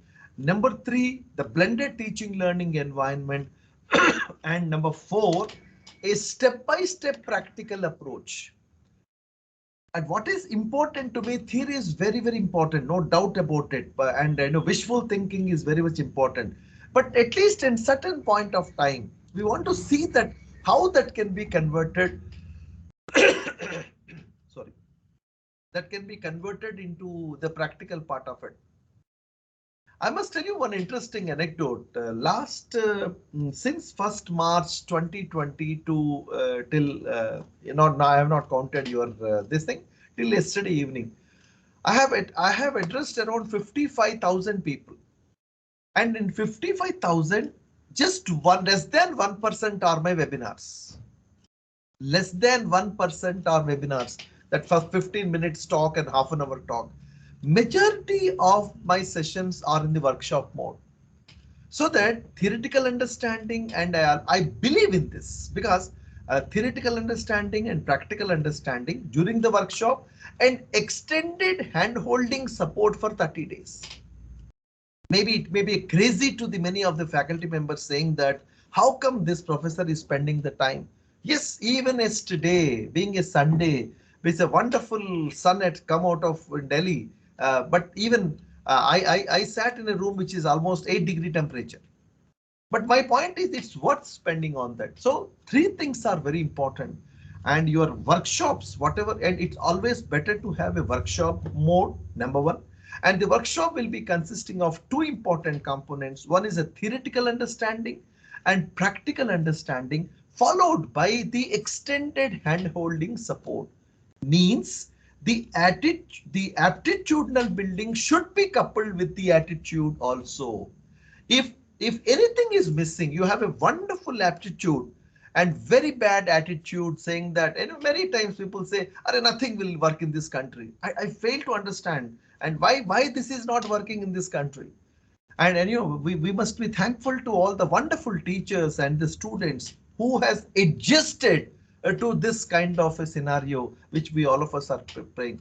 But what is important is it's not enough. It's not enough, because we want to make the expectations, and many things have been changed a lot. So these are the objectives, as I already told you, that the learning outcomes, of course, we want to understand what is the blending and so on and so forth.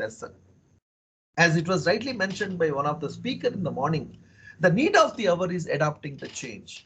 So the biggest point what I want to say, that how quickly to adopt the change. Change adoption means, sir, I started teaching online. I'm started giving lectures using Google Meet, Zoom. No, it's not enough. That is being happening. But apart from doing that, what type of a value addition you are going to provide in your teaching, learning and assessment process? And how are you motivating, engaging and encouraging the learner? There are a lot of issues. I know there are a lot of challenges. There are a lot of concerns. But in spite of all these things, we have two best examples I just always often want to quote, who not adopted the change at the right moment. Nokia phone, one of the best battery we have, gone the case. And by the time it adopted, nobody started using the Nokia phone. Very less than percentage of. Ambassador car, again, one of the best car which has been manufactured. It's a great nation. But again, my point is that at the right time, at the right opportunity, we had to make the change. Otherwise, we became obsolete. The reason why I'm saying, because please understand one thing carefully. Only the students are also not watching your lectures. Their parents are also watching. Their spouse also watching. Their community people also watching, living in that same apartment and all. So many people are watching. So they are looking for not only your subject expertise. Subject expertise is very much important. The pedagogical expertise, the attitude of the teacher to teach, the enthusiasm of the teacher to teach, the passion of the teacher who is teaching. All these things matters a lot. And we all of us join the teaching profession by choice, friends. Unless and until we adopt it at the earliest, things may not happen. Whenever you have a time, please read this book by Dr. Spencer Johnson, which is freely available, downloadable format in the internet. The title of the book is Who Moved My Cheese? This very interesting and important book. I want you can. Yes. COVID-19 in higher education, a lot of things have been happened. There are so many challenges. Challenges in terms of hardware, software, methodologies, pedagogical approaches, and so many things are there. And few of the things, and some of the things which I just want to highlight over here. Of course, there are this issue with the poor technological infrastructure. Yes, Government of India and with the state governments, they are definitely doing their best to augment this technological barriers, because without technology things cannot able to happen, especially in this kind of an environment. And at the same time also we want to see that lesser screen time should be used. I'm going to talk about those things. And institutional support is very vital. Without the institutional support and the culture, which we cannot innovate. Back in the back is very much important as such. Now, coming to the teacher's point of view, there are certain specific issues because we have around 15 lakhs teachers across India, and of course, plus or minus. And some of the teachers still not convinced the quality of delivery and assessment. Why it is so? Still, of course, I completely agree with their sentiments that no, online is not good. I am saying that yes, but what is the alternative? Can you suggest me? Can we sit idle at home and do the needful? But whatever the best way, now we can see earlier we never talked so much about the virtual classes, O labs, and so on and so forth, so many resources and all. So we need to improvise it. That's the answer for the point number 3. Lack of enthusiasm. Many people used to say that, sir, क्या फर्क पड़ता है? अब तो हमारे पास सिर्फ 2 साल बचा, एक महीना बचा, 2 साल बचा. And there is no, I believe in one thing, there is no retirement for the teacher. I hope you all must be agreeing to this point. And if you are a teacher, and those who could able to read, write, and then there is no retirement as such. And of course, the first point, there's still a lot of confusion and prevails at many of the faculty members. And they've been saying that training is not available. Proper training was not there to implement it. I think during this workshop, we are making the efforts of that one. So again, I'm trying to understand there is a theoretical understandings will be provided, practical demonstrations of the tools and technologies will be given, and you will be given a project work. I'm going to talk about the project work in probably 10 to 15 minutes time. So you need what is the project work is all about, and how do we submit it? All the details I'll be talking about. So if you have, so that my entire approach is, we want to take the confidence of the people. Many of us are doing it. But what is important is when we try to reflect back, what are the things we did? There is a lot of things need to be done, and we can do that. I'm going to show you one such practical real-time application which I've been doing. As you know very well about this 21st century classroom, information is no longer at premium. Excellent information thanks to this World Wide Web and YouTubes and so many open educational resources, so on and so forth, digital initiatives of Government of India, many things are available. So hence it's not enough for a teacher to only transmit information in the classroom. That's one point. Second point is, it's very impossible for the teacher to compete with the World Wide Web. So what is important to me, that it's necessary for a teacher to ensure that the students are able to assimilate the information through appropriate and timely practices. Now my question is, that is relevant for this workshop. What are those appropriate and timely practices? What type of corrections need to be made? How do we go? I'm going to show you one of my real-time, day-to-day practical problem which I've been doing with my own students. I'm going to show you that part. So in what is the changed role? The changed role is, we want to become a facilitator, guide, enabler, co-learner. At the same time, please try to understand, we are not getting an equal level of student, equal learning level of students like the IITs and IIMs are getting. There are slow learners in the class. There are average learners. There are gifted learners. There are introverts. There are extroverts. So many. So what we want to see that, I think somebody is telling me that I have been hearing that we want to move towards the learner-centric environment. Even our educational policy is also talking about that. So what are the steps to be taken to get into that mode? So that's important, need to be understood. So the cardinal principles of this, and these 4 things are applicable for the face-to-face conventional mode of teaching, the blended mode of teaching, and even the MOOCs course development and the delivery part, and even the online, the open and distant learning courses which have been happening for the UGC courses. And I must tell you one interesting factor. Whenever I'm there in many of these committees, and I'm mentoring many institutions, one of these common question most of the institutions are asking me is, sir, can you get a faculty member? Can you please identify a faculty member And who is a good subject expert? No doubt about it. Second one is pedagogical expert. And third important thing is who has been implementing these ideas in his classroom teaching.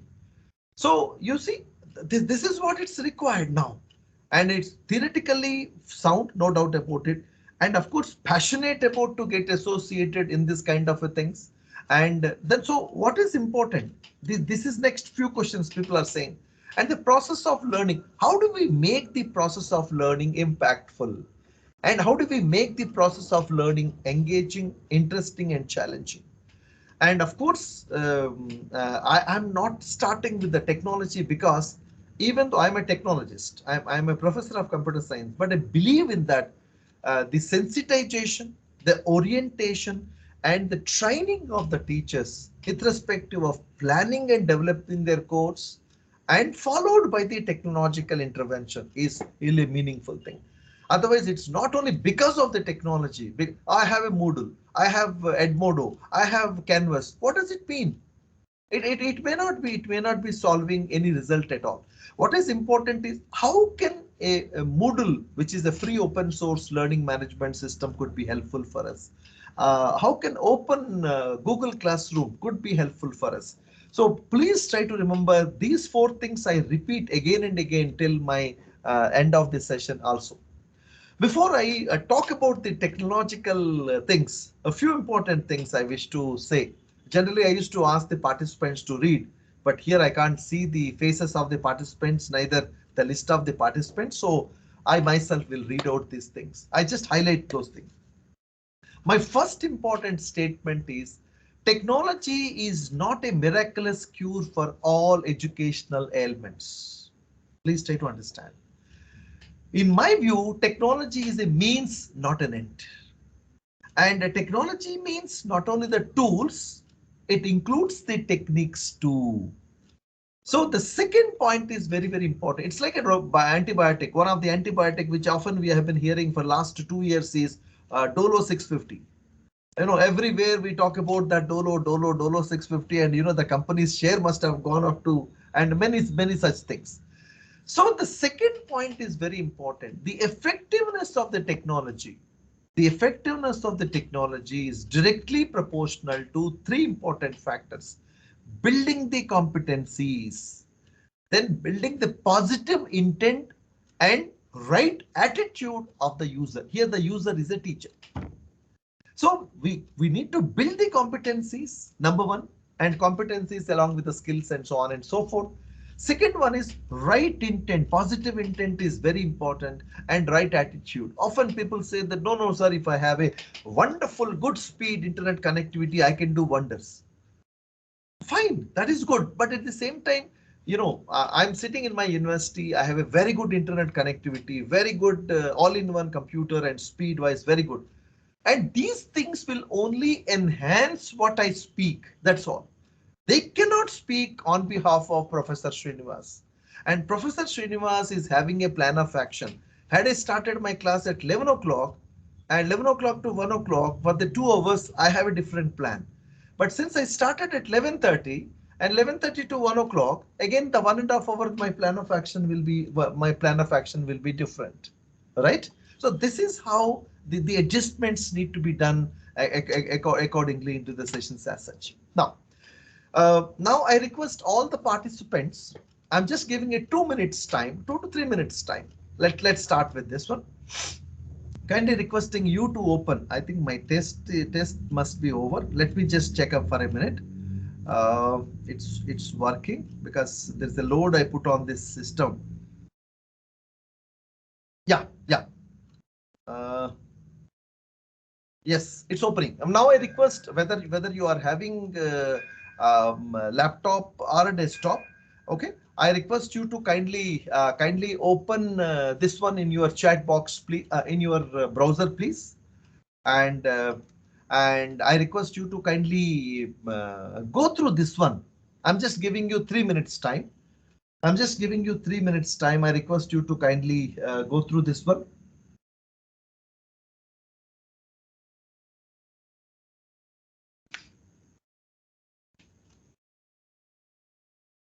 Friends, I'm just muting my webcam and microphone, and only once you, because I want to see that once you go through this one, I will be asking you some questions. I'm just giving 3 minutes time. As per my clock, it is 12:05, 12:08. I'll be asking you back. Please go through this one, and I'll be asking some very, very important questions which is connected to my session.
Okay, I hope you have, what is the time? It's now.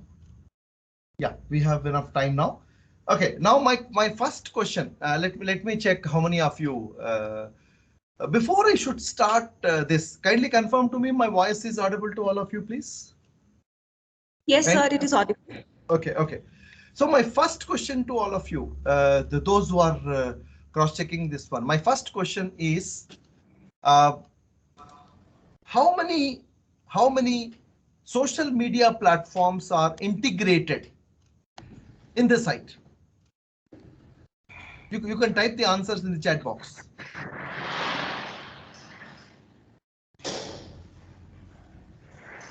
I friends, please make it interactive as much as you can. Okay. Yeah. There are 3, right? Very good. The second question is when we have logged into the system, when you open the site, any username and password has been asked? No, sir. No. That's good.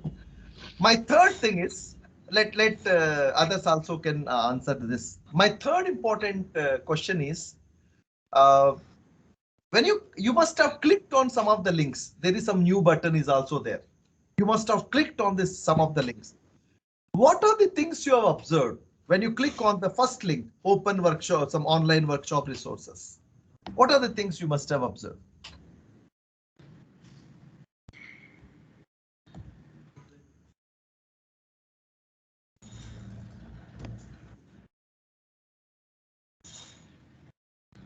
Yeah, it's a database or something is saying, okay, what else? A simple things, don't use big words. There are simple things are there. And that is core to my class also. Yeah, presentations, links to other platform. Yes, subfolders. Okay. Let me wait, further covered in your PPTs. Okay, resources are fine. Okay. So where are these resources are located? Whatever you have been writing, where are they located? Where are they located? Drive. Yes, Manpreet rightly said drive. Okay, fine. Okay, so you understand now. So to begin with, you should know, want to implement. I think someone's microphone is on. Kindly mute, please. Someone's microphone is on. Kindly mute so that once I ask you to write down, reply. Please kindly reply. Good point. So, the starting point is the resources, the delivery of the resources, and of course, accumulation of these things and put forward. So the first and foremost basic level of competency that every teacher must be having is how do we access from the the resources from the Google Drive itself. So that is my first level of understanding. Google Drive, and it's not only here, even for the Swayam courses also. When you get a chance to be associated with the Swayam course, so they will be providing a huge username and a password in one of the Google Drive, and of course the YouTube links also. So that is my first important thing. So the competencies I am talking about, please try to understand, because these are the competencies. First of all, all of us must be having to drive towards that. Okay. Now coming back to my next question, which I have been asking earlier also. The last question, on the right top corner, behind the black patch, in some white letters, something has been written. What is that? There are two things have been there on the right top corner. There something has been written over there. What has been written there?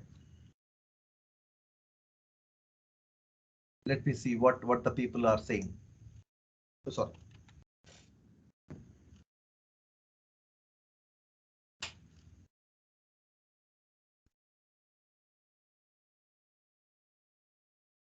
On the right top corner, or somebody can unmute yourself and speak even, not a problem.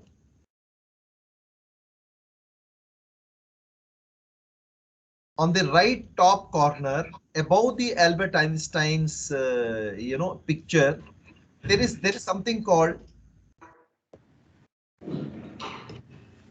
So it's you are not logged in, log in. Yes, you are not logged in and logged in. Right. Now you can see, okay, now let me explain to you the background behind this type of designing, which you could see on your screens.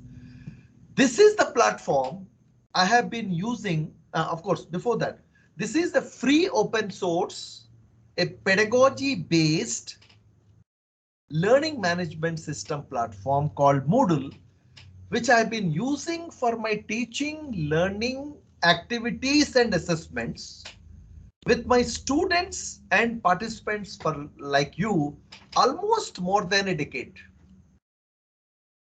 And I'm a Moodle user first, then I became a MOOCs user. I'm designing the courses on Moodle, then I come to the MOOCs later. And it gives me a lot of confidence on that one, which can be connected here. Okay, so there are two type of learners are using it. First of all, let me come to the first type of learner. How I planned and designed. This is very important, which I just want to say. This is this is a reality. I'm using this one. First step is for a general faculty like you, because generally I used to talk about one session or two sessions or 2 days or 3 days. My major part of the interaction would be sharing of the resources. That's all.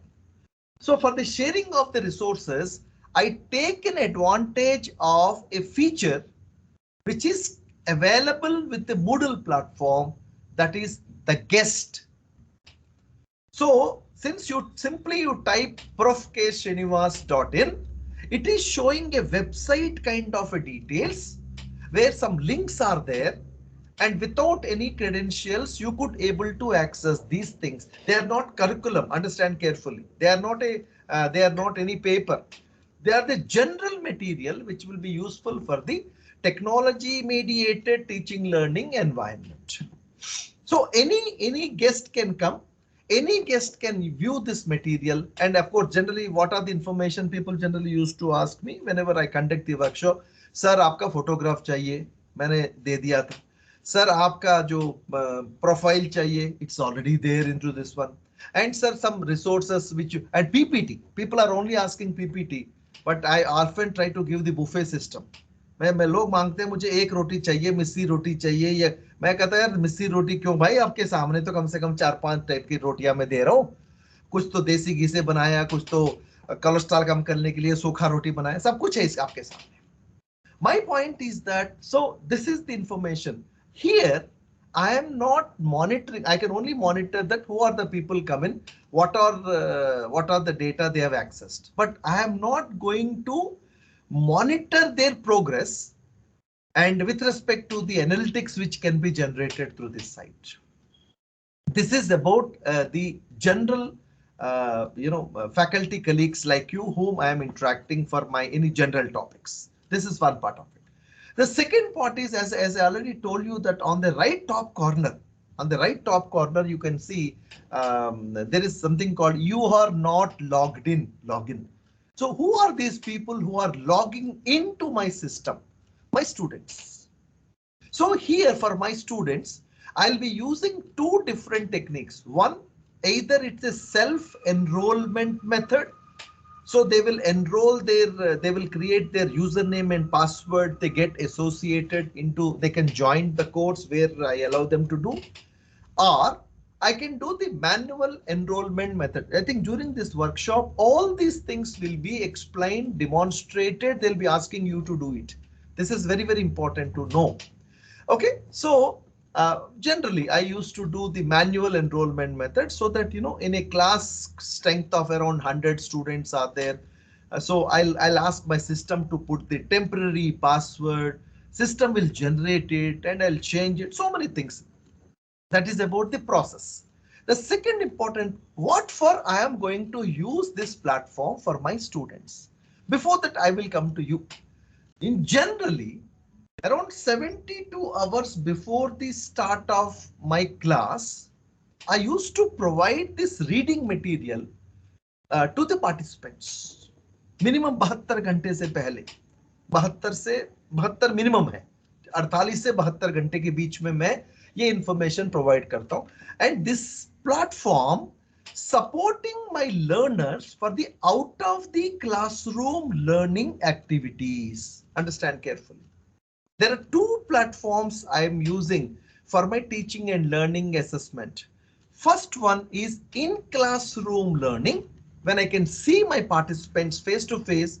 It could be a face-to-face a conventional classroom teaching, or any the synchronous learning platforms like Zoom to the Jitsi to the Microsoft Teams and so on and so forth.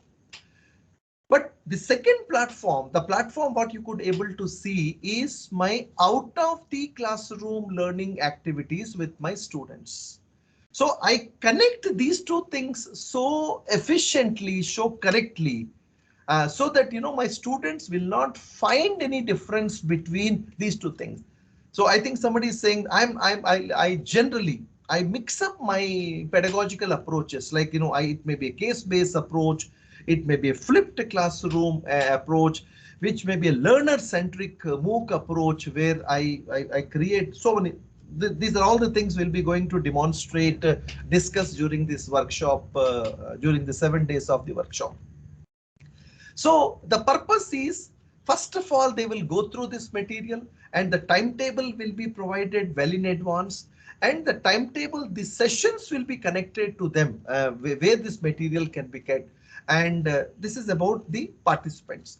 For my students, there is a small change because the students are with me for 6 months, 1 full semester. The first and foremost thing I used to do with my students is I will train them on this platform first, at least a 1 week, 10 days time. So what is a course? How to access from the browser, how to access from the mobile phone, and very, very importantly, the instructions, the roles and responsibilities. What role I as a teacher is going to play, what role as a student they are going to play, will be explained very clearly. And there is no ambiguity to all my students that this is the way it should be explained. Because the point what I'm trying to drive, unless and until you, and I've been showing them, look, this is what can you able to access. Yes, everybody is accessing that. Look, if I am there in the class, I can show you otherwise, but the blending of the experiences. So what are the things I am generally going to provide? I'll take one small example here. Right now it is being happening even before the corona also. I used to have 2 days interaction with the students in a week. My week is 7 days. Monday, 3 hours. Tuesday, 3 hours. Face-to-face interaction. I'm talking about the model which I've been, before the corona time, before the first lockdown has been announced. But whatever the remaining 7 days, they will be enrolled into this platform, into a course where pre-recorded lectures, simulations, content, and of course effective learning problems with collaborative learning will be enabled. That 4-quadrant approach which Swayam is following, I'll be also using it. So before they can come to the class, just take an example. Today is 7th. Last week, 2nd, 3rd, 4th, 5th and 6th, 2nd से लेके 6 तक 5 दिन. Today I have a class in the afternoon. Again 3 hours class with them. For this, to come prepare for this 3-hour class, I have shared the objectives and expected outcomes. That is there. And they know very well about the syllabus, the curriculum, the class, what is being taken. And first of all, it starts with the effective learning problem and the necessary resources in the form of video material, audio material, text material. And of course, to clear the doubts of the student, a discussion forum activity has been activated. So I expect that students should go through, and because since there are 2 sessions, one is in Monday for 3 hours and second one is on Tuesday 3 hours. 3 hours component is there is again a practical component also. So all this material will be shared well in advance. So I'm connecting these 2 things with the experiences. So when they come to my class in a face-to-face environment, I encourage them to use the small group activities and the large group activities. Like, you know, there's a face-to-face interaction and so on and so forth. When they are at using this platform, what is important to me that I'll be using the discussion forum, and before the discussion forum, I engage them with a tool like Jamboard, which is a collaborative learning environment, and so on and so forth. As far as the resources are concerned, and some resources are for the content knowledge development, some resources are for the practical knowledge development. I've been using the pre-recorded lectures or my own recorded lectures, but these recorded lectures are interactive in nature. Understand carefully. These videos are interactive in nature to the extent possible. I provide them interactive in nature. What is the example? I'll just tell you one small example. I generally used to prepare some 10 minutes of a video. In this 10 minutes of video, at least 1 or 2 multiple choice quiz, which is on the top of the YouTube material, on this video material will be created, for which there is a tool called Screencastify I'll be using, or for which I'll be using a tool called EduPuzzle.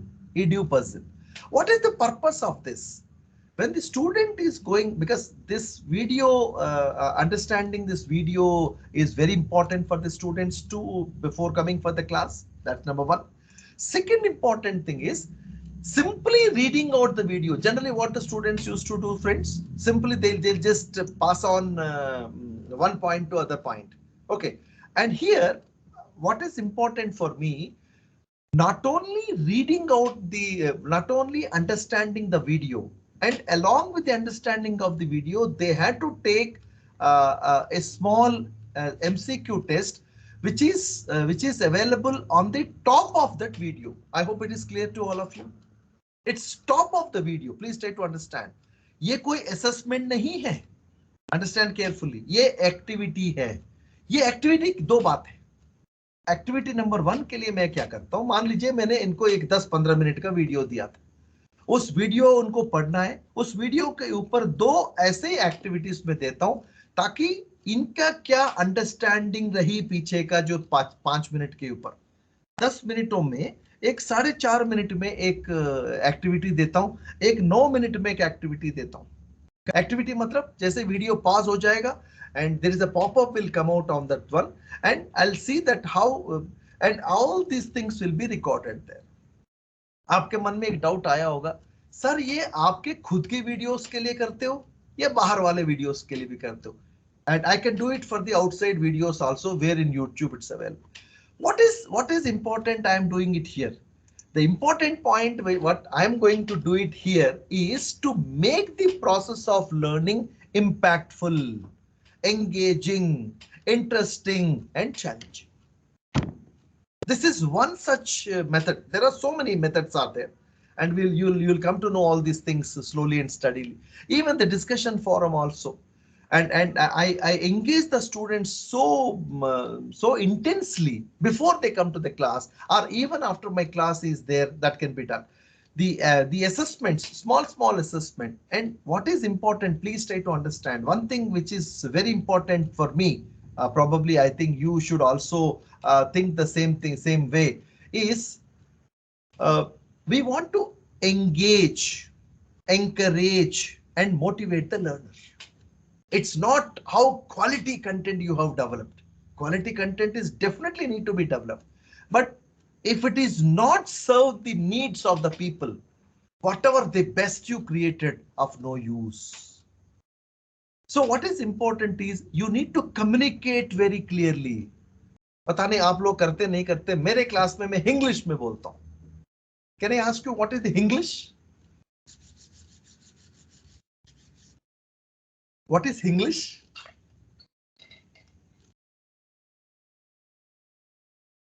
Sir, is it Hindi come English? Of course. I don't know why the people are waiting so much. It's Hindi come English. So I'm not bothered about the channel of communication. It's what is important to me, whether the message has reached my students loud and clear. I'll tell you why this is so important here. Apart from slow learners, average learners, gifted learners, we have 2 more problems: introverts and extroverts. In my class, there is few introverts are there. They can't even speak. They are not at all opening their mouth. But when it comes to this Jamboard kind of application, when it comes to the discussion forum kind of application, and because also I'm encouraged them to write down either both Hindi and English are acceptable to express their doubts and to clear the doubts of others. I could see a remarkable change. वो छा जाता है. मैं कहता हूँ हम ऐसा चीज क्यों, जैसे मतलब मान लीजिएगा Punjabi and English. Yes, if somebody can able to अपने भावनाओं को पंजाबी में एक्सप्रेस करने की जो बात है, encourage कर लीजिए ना. Don't stop them. बहुत सारे बात, जैसे मैं ना हिंदी भाषी हूँ ना अंग्रेजी भाषी हूँ, बट पिछले 45 सालों से पत्राचार वार्तालाप में हिंदी और अंग्रेजी माध्यम से कर रहा हूँ. My point is that many things I can express, and many times when I speak to my wife or of course, children are born in Delhi, my wife and we speak in a third language rather than the first language and second language. My point is that communication is more important, conveying the point is more important.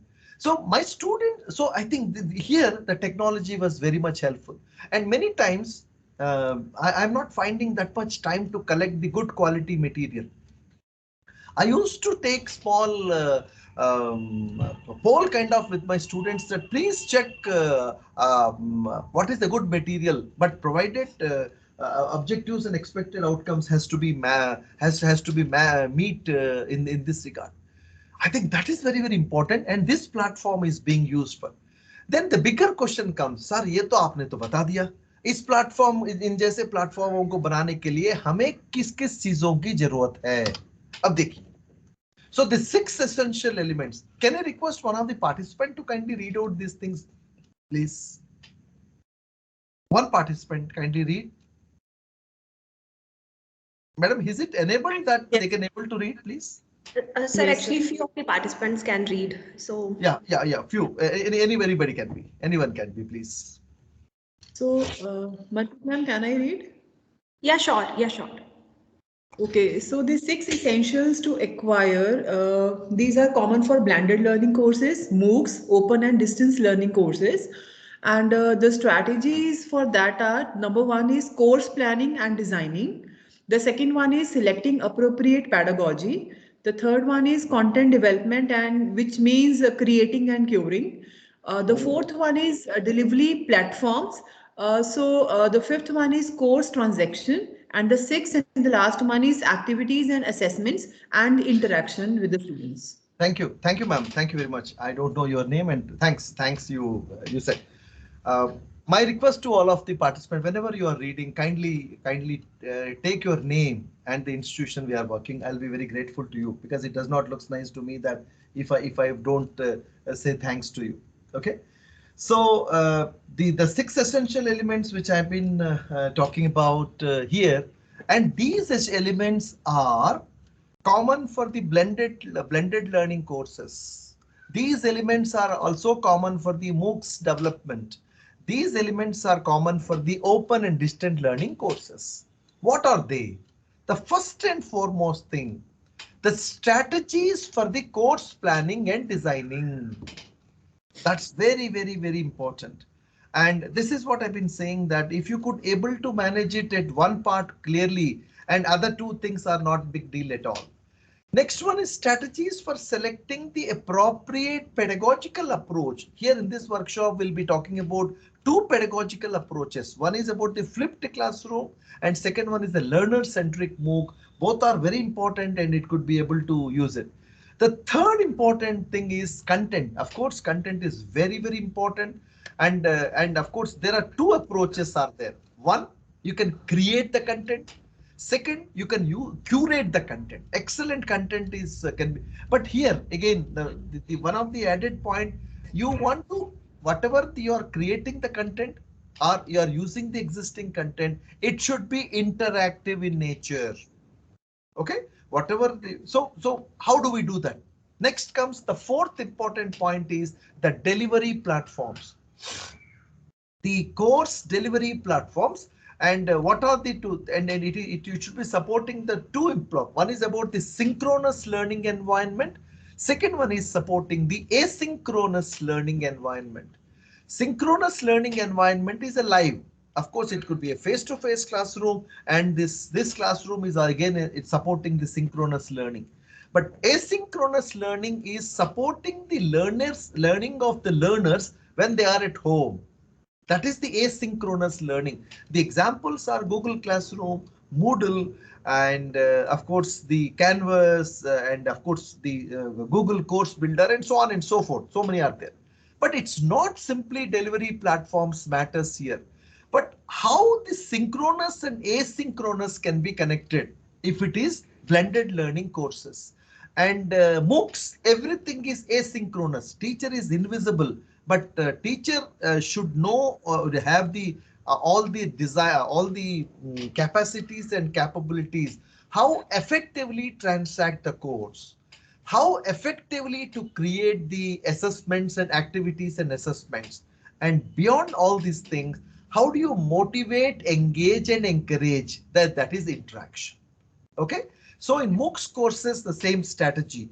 In open learning courses, also same strategy. But in blended learning courses, what happened? Some part of the course students will be meeting face to face. So that is the balance which we need to know. So in this context, the 6 essential, these strategies are very important. And every strategy there will be a session. I think maybe they may not be talking about similar way, but they'll be definitely they are going to cover all these things. So what are the things to be considered for the course planning and designing?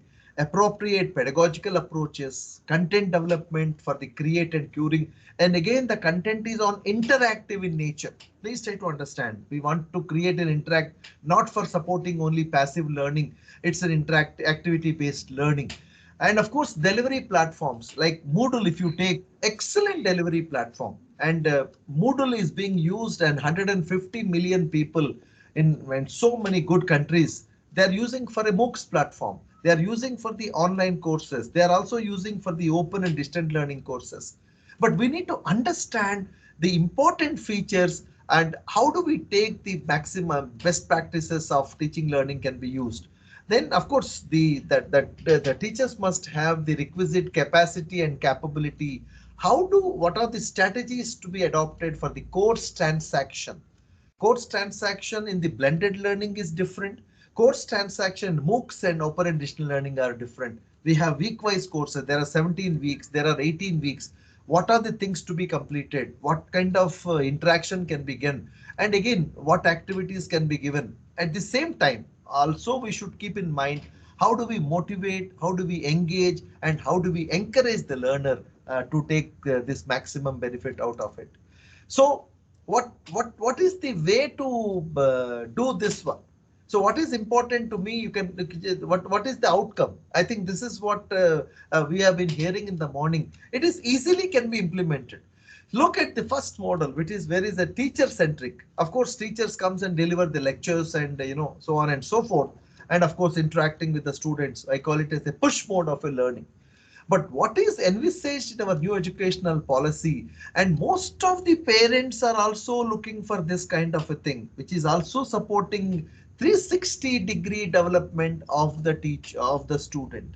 So you can see here the learner will be there in the center, and teacher will create the environment in such a way that learning happens from the several sides. I call it this one as a pull mode of a learning. So classroom is an integral part. Please try to understand, without classroom, without teacher, nothing is going to happen, because a teacher plays now. It's not the same old thing which we are going to next 5 years. You can see the difference that lot of changes are going to happen. So what all the things can be integrated? Who will integrate all these things? Teacher. So teacher will set up the environment where learning happens. Okay, that's the reason the sensitization, orientation, and training of the teachers is very important. Training should not be confined to only 7 days or 70 days. Apart from the 7 days or 70 days program, there should be an extended hand-holding support through any social media platform, so that whatever the task which have been given and what are the issues they are facing, so that we can get the best result. And friends, I've been using this technique for quite some time, and believe me, I'm getting very remarkable results. Because once the participants knows that yes, sir is there in this group and he will answer our questions and answers whenever we are at the need, that gives a lot of confidence on the people to teach. That's the one of the important thing one can follow it, even though it is very strenuous to the people to do. But yes, that is need of the hour, because such kind of technologies are available right now. It could be a Jamboard, it could be a Padlet to do this needful. So which brings to me one of the famous quote of a famous man, and he said, I quote, I do not teach anyone. I do not teach anyone. I only provide the environment in which they can learn. I think setting up of the environment, mahol banana bahut zaruri hai. Whether it's a blended mode of teaching, whether it's a MOOCs, whether it's an online courses, it's not only. So we want to see that every student is a diamond, no doubt about it. But the learning styles will be varies, and we want to see that how best they can able to do it. Okay, since here my focus is on the blended mode of teaching, there is a reference to in our educational policy document in page number 62, which states that while promoting the digital learning in education, the importance of face-to-face in-person learning is fully recognized. Accordingly, different effective models of blended learning will be identified for the appropriate application of different projects. So in this context, what happened? They have constituted, Government of India constituted a committee. I am the one of the member of that committee. We have given a detailed presentation, and of course, a lot of after deliberations, a concept note has been prepared. The concept note was shared with the government, and of course, they in turn they shared with the ACT as well as the UGC. It's available in the public domain as such. So again, what we have kept in mind, the process of learning, impactful, engaging, interesting, and challenging. Of course, we said so many things, and faculty development program. And this is again part of that faculty development program component of that. So so it's basically blended learning is instructional methodology. We all know very well that combining face-to-face classroom methods with the computer-mediated instructions. That's first part. The second important thing is in this pedagogical approach, a mixer of face-to-face and online activities and the integration of synchronous and asynchronous learning tools are very important. So thus providing an optimal possibility for the arrangement of effective learning process. So we want to, so it simply providing a resources, simply giving a lecture, many things will not happen. So if these two things are clubbed together, are connected together, many things can be happen over there.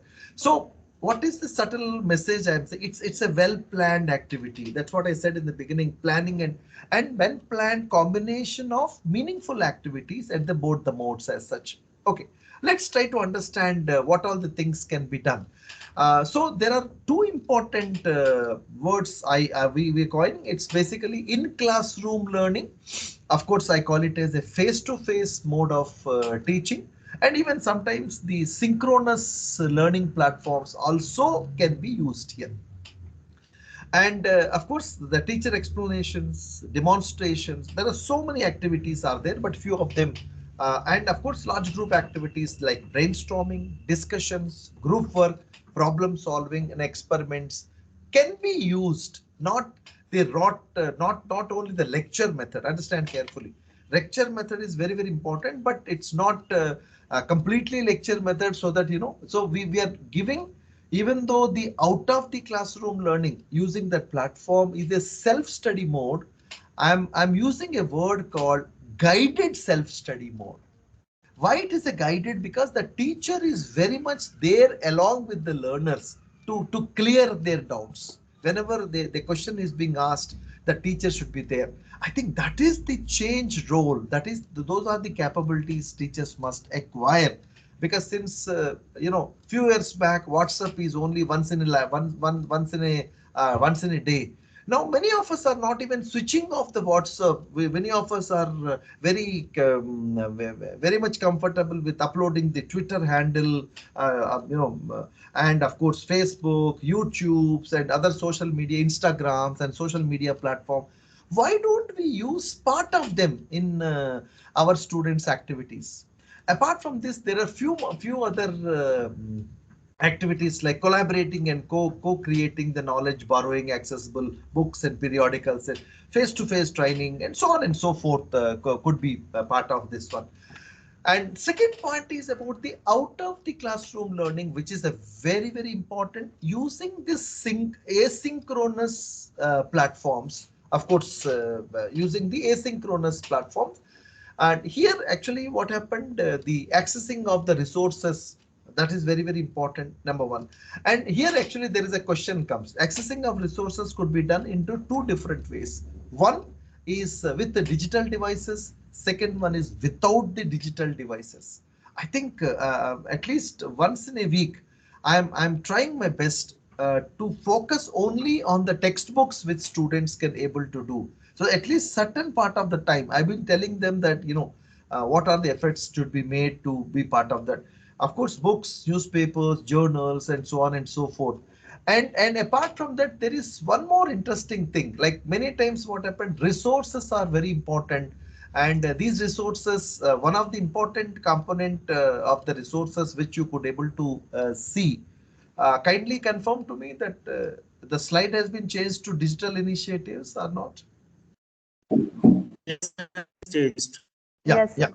Yeah. So what is important is content. Using the existing content is my priority. I'm not against the content creation, but what I'm trying to say that when we are starting any typical conventional face-to-face mode of courses, we only talk about the reference material. We only talking about the supplementary reading material. We take a less importance to the new content development. When it comes to the online mode of teaching, we talk about only content development in the beginning.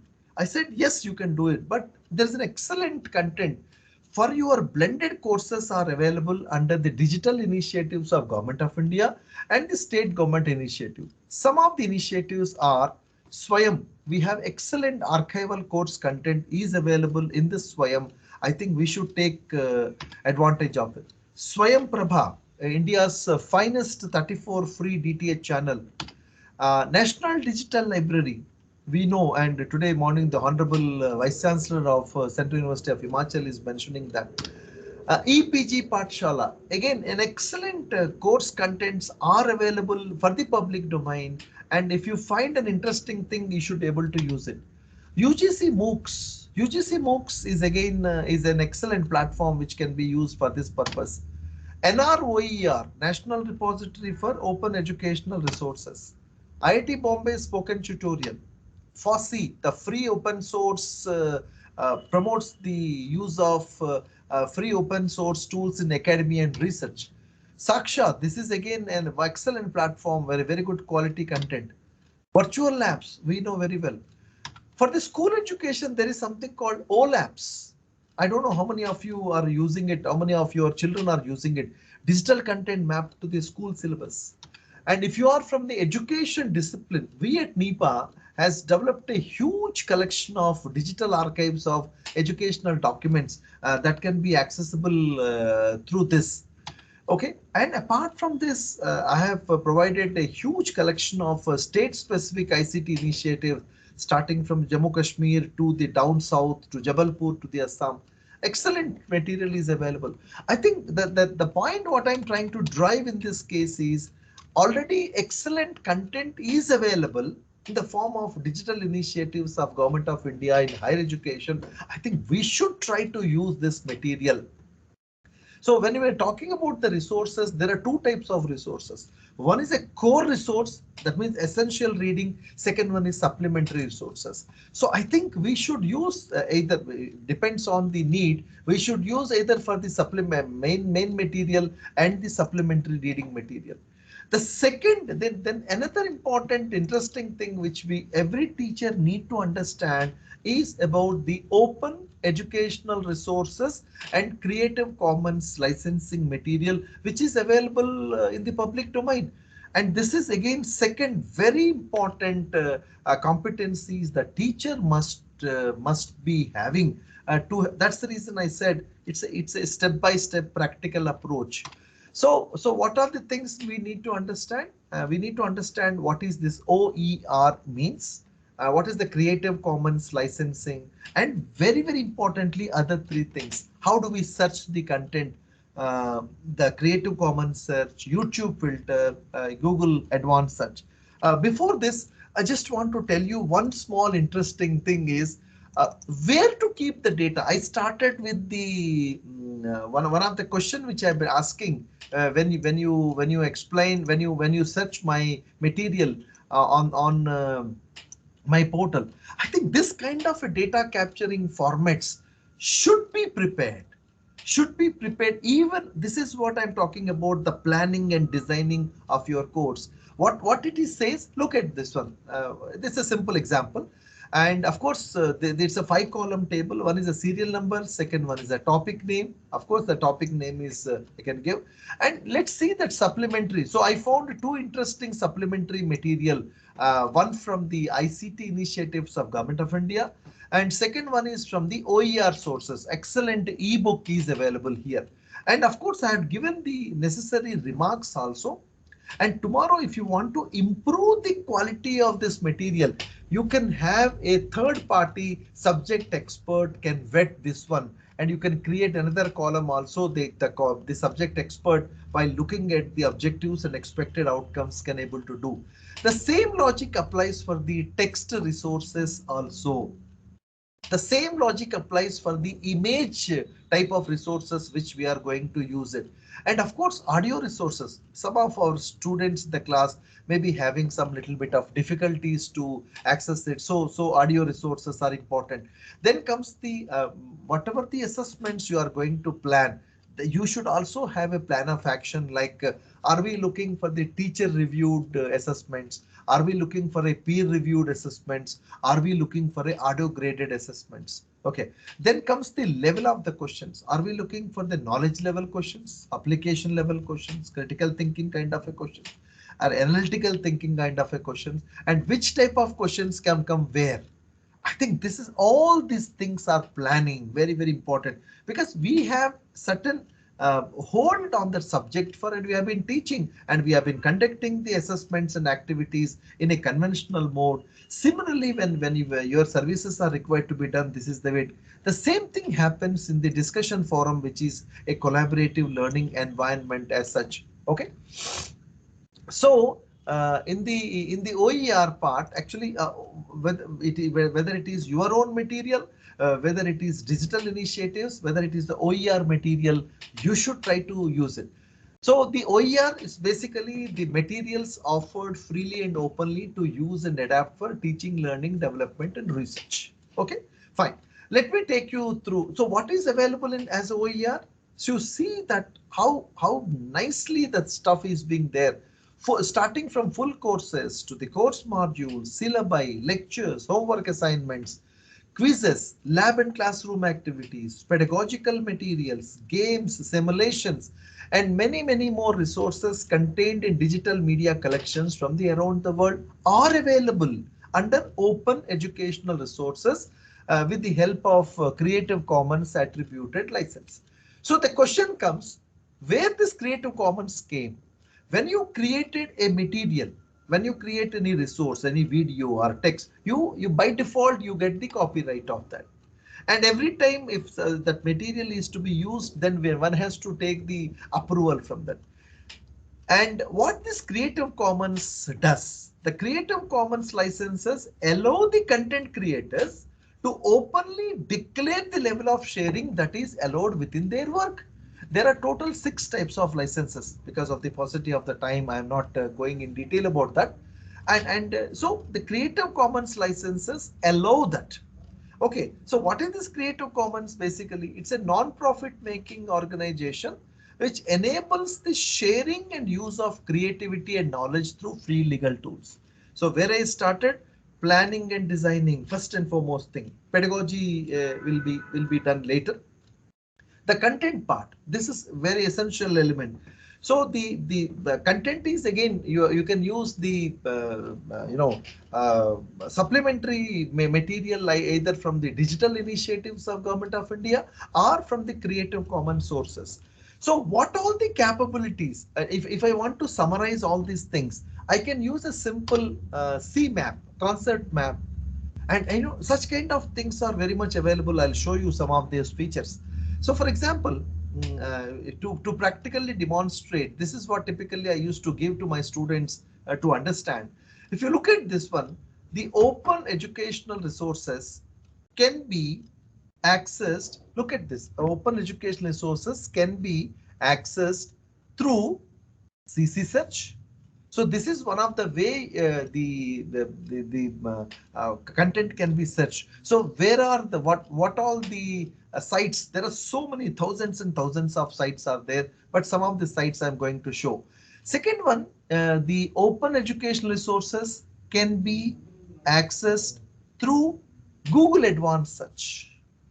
So Google Advanced Search, in Google also there is a facility. I think I'm just talking about the basics part.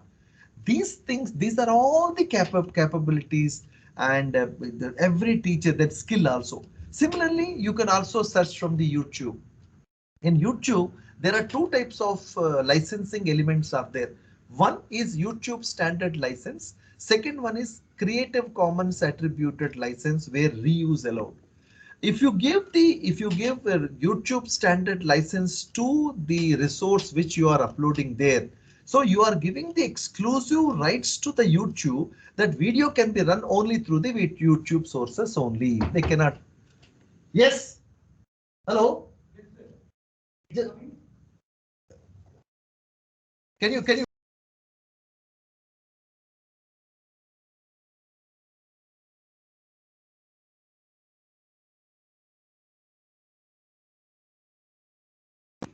Sorry, friends. So what is happening here now? Your YouTube standard license means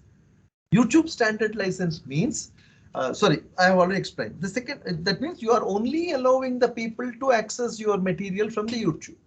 There is something called Creative Commons attributed license, means you are giving the rights to the people that can be accessible from anywhere, and you can use from another platforms also to run that videos, right?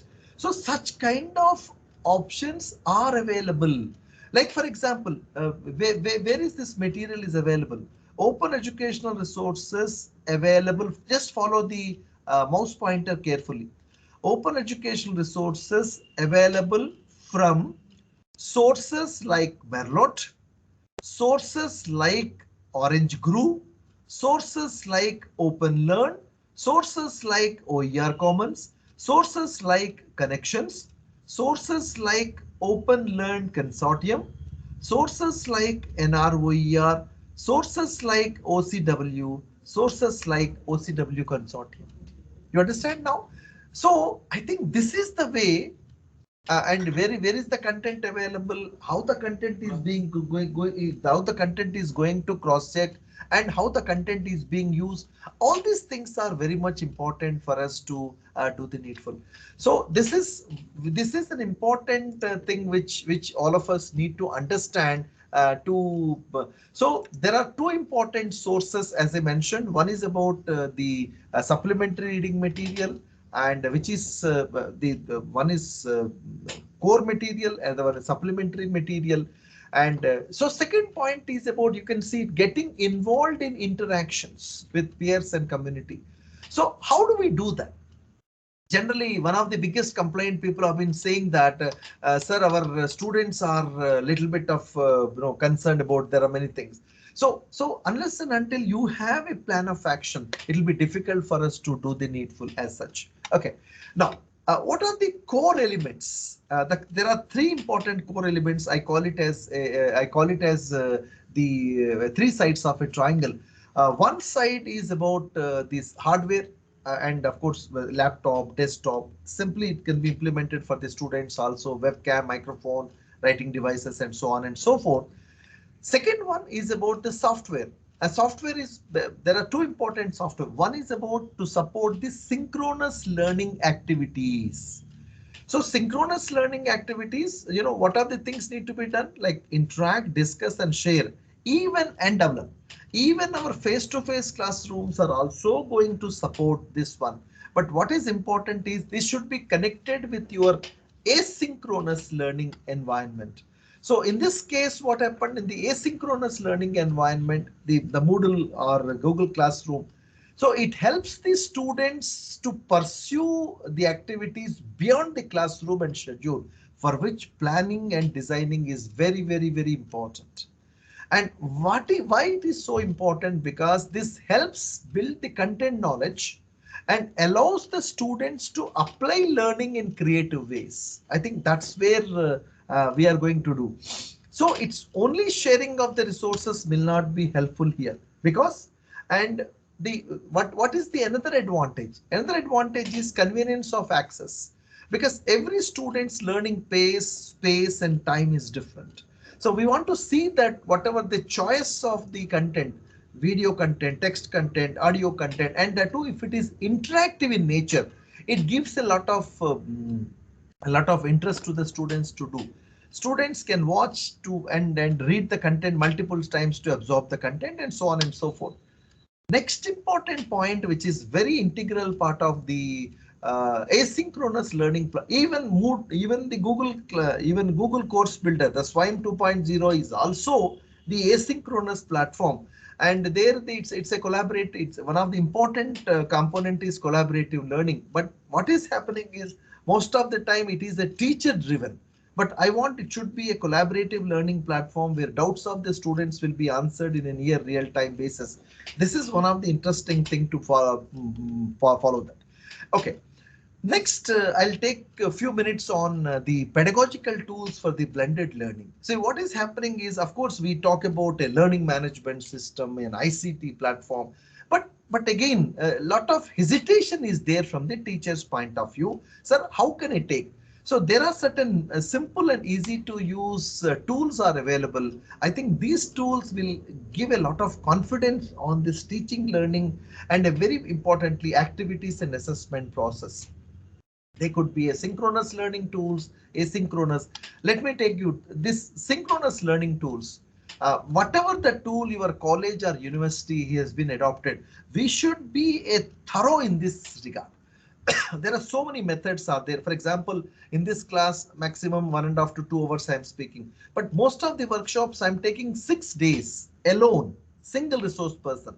So unless and until I create that kind of an environment, so there are some inherent capabilities and capacities. These synchronous learning tools are there. And similarly, in our conventional classroom teaching also, we have been using a lot of methods. I'm trying to compare these two things so that I'm saying that these two things are not diagonally opposite. Okay, I think please try to understand that the processes may vary, but it's not different. People are saying that face to face is different, online blended is different, MOOCs are different. No, yes, it looks different. There are certain differences are there, but broadly, the four cardinal principles are very much there. Like you want to make the process of learning impactful, engaging, interesting, and challenging. Similarly, the asynchronous learning platforms which are supporting the out of the classroom learning activities. Of course, Google Classroom is good, but there are many things which we cannot do with the Google Classroom where Moodle is possible. I have told you that I have created on the same platform a guest access. In the platform, I have created access for the self and manual enrollments. And at the same time, I have created, there are 3 different roles: administrator, teacher, and student. And some material, and it has, since it is open source in nature, many plugins can be used to make it possible. Similarly, the Canvas, Edmodo and Blackboard are the proprietary things which are also having very good capabilities to do. Similarly, the Swayam course, the Google Course Builder is also having one that kind of a thing. Okay, of course, we've been talking about lot about the assessments, activities. So there is a way to approach. I've been doing the same thing. So before I should take a formative assessment thing or a summative assessment thing, and before taking these things in my learning management system, I used to use this ICT platforms which is supporting my summative assessment. Like if you take Quizy is there, H5P, Testmos, and so many tools are available. This gives me confidence of the technology enabled assessment process, interactive assessment process. And of course, I can infuse the same confidence. Understand, friends, carefully. If you could able to convince yourself, it's easy to convince others. If you could not be able to convince yourself, to convince yourself, 2 things are required. First of all, you are theoretically strong. First of all, you are a domain expert, no doubt about it. Theoretically about these pedagogical tools, plus very importantly, practically you should try to use it. So you have to invest some good amount of time. And if you are practically sound, naturally your throw and other process will be different into that. And something like sticky notes tools, you have Jamboard, and Jamboard is part of your Gmail family, which is a wonderful sticky notes tools, and of course collaborative learning tool also. And you can also try with Idea Flip and Lenoit. Coming to the shared document tools, one of the, even with the Swayam platform also, like we have been using Google Doc, Sheets, and Slides. Almost more than a decade, I stopped using my local computer, like local drives. What is important to me that at least these things could be, and apart from that, we have Ethernet, scatter spoke, and idea boards can be used for this purpose as such. And that the point what I'm trying to say at the end is the concept mapping and the mind mapping tools. There are excellent mind mapping, concept mapping tools, which is definitely going to be a game changer, so that technology is enabler, no doubt about it. Technology is facilitator, again, no doubt about it. But teacher need to be trained, teacher need to be given level flexibility. I've shown you OERs. I can give a day-long explanation on OER. The same thing I can put forward into that small digital concept mapping kind of a thing. You can explore this kind of a things. Similarly, the comprehensive activity like Jamboard, you can also use the Padlet. And the last one is about the digital content development tools. These are all the tools, like for example, there are certain desktop tools, or there are some mobile tools are there. You know, so many things are right now available for the teacher. Again, please try to understand, it's teacher is supreme, teacher is supreme, teacher is supreme. Technology is only supporting the teaching learning process. But if you want to meet the ever growing needs of the students, and so what is important is we have to do this process. I don't know how much time I have. Can I request how much time I have in this session, please?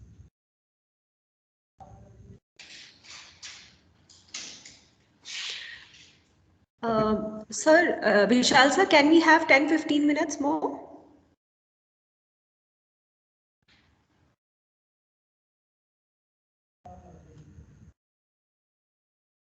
Okay, if that is the case, then I will run. There are a few things, like I just want to explain about a small project work, which I thought of giving to the participants here. I just want to explain that project work for a minute, and of course, if you create any WhatsApp group kind of a thing. My take in this one, I think, madam, where can I share this one in the chat box?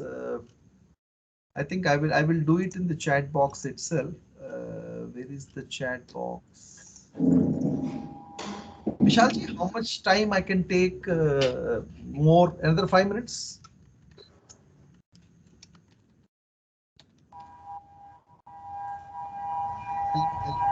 I'll be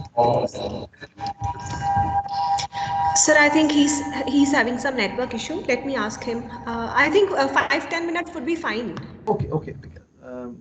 So I'll because not a so there is one project file. So I'm giving you one small simulated exercise, and if you could able to complete. Yesterday I've been discussing with one of your colleague in this regard. This project work will be doing by every participant. So in this project one, it's basically designing a sample blended course. And imagine that it is a 2 weeks course, and covering 14 days and in blended mode. This is very, very important, need to understand. 2 weeks means 14 days. In this 14 days, imagine that 2 days per week, and the students are attending in classroom learning activities. They're coming to the campus, and remaining 5 days they will be managing at home. So what is important to me, that how do you balance between these two things? That's important. If you look at this table, and at the end there is a small file has been attached also here.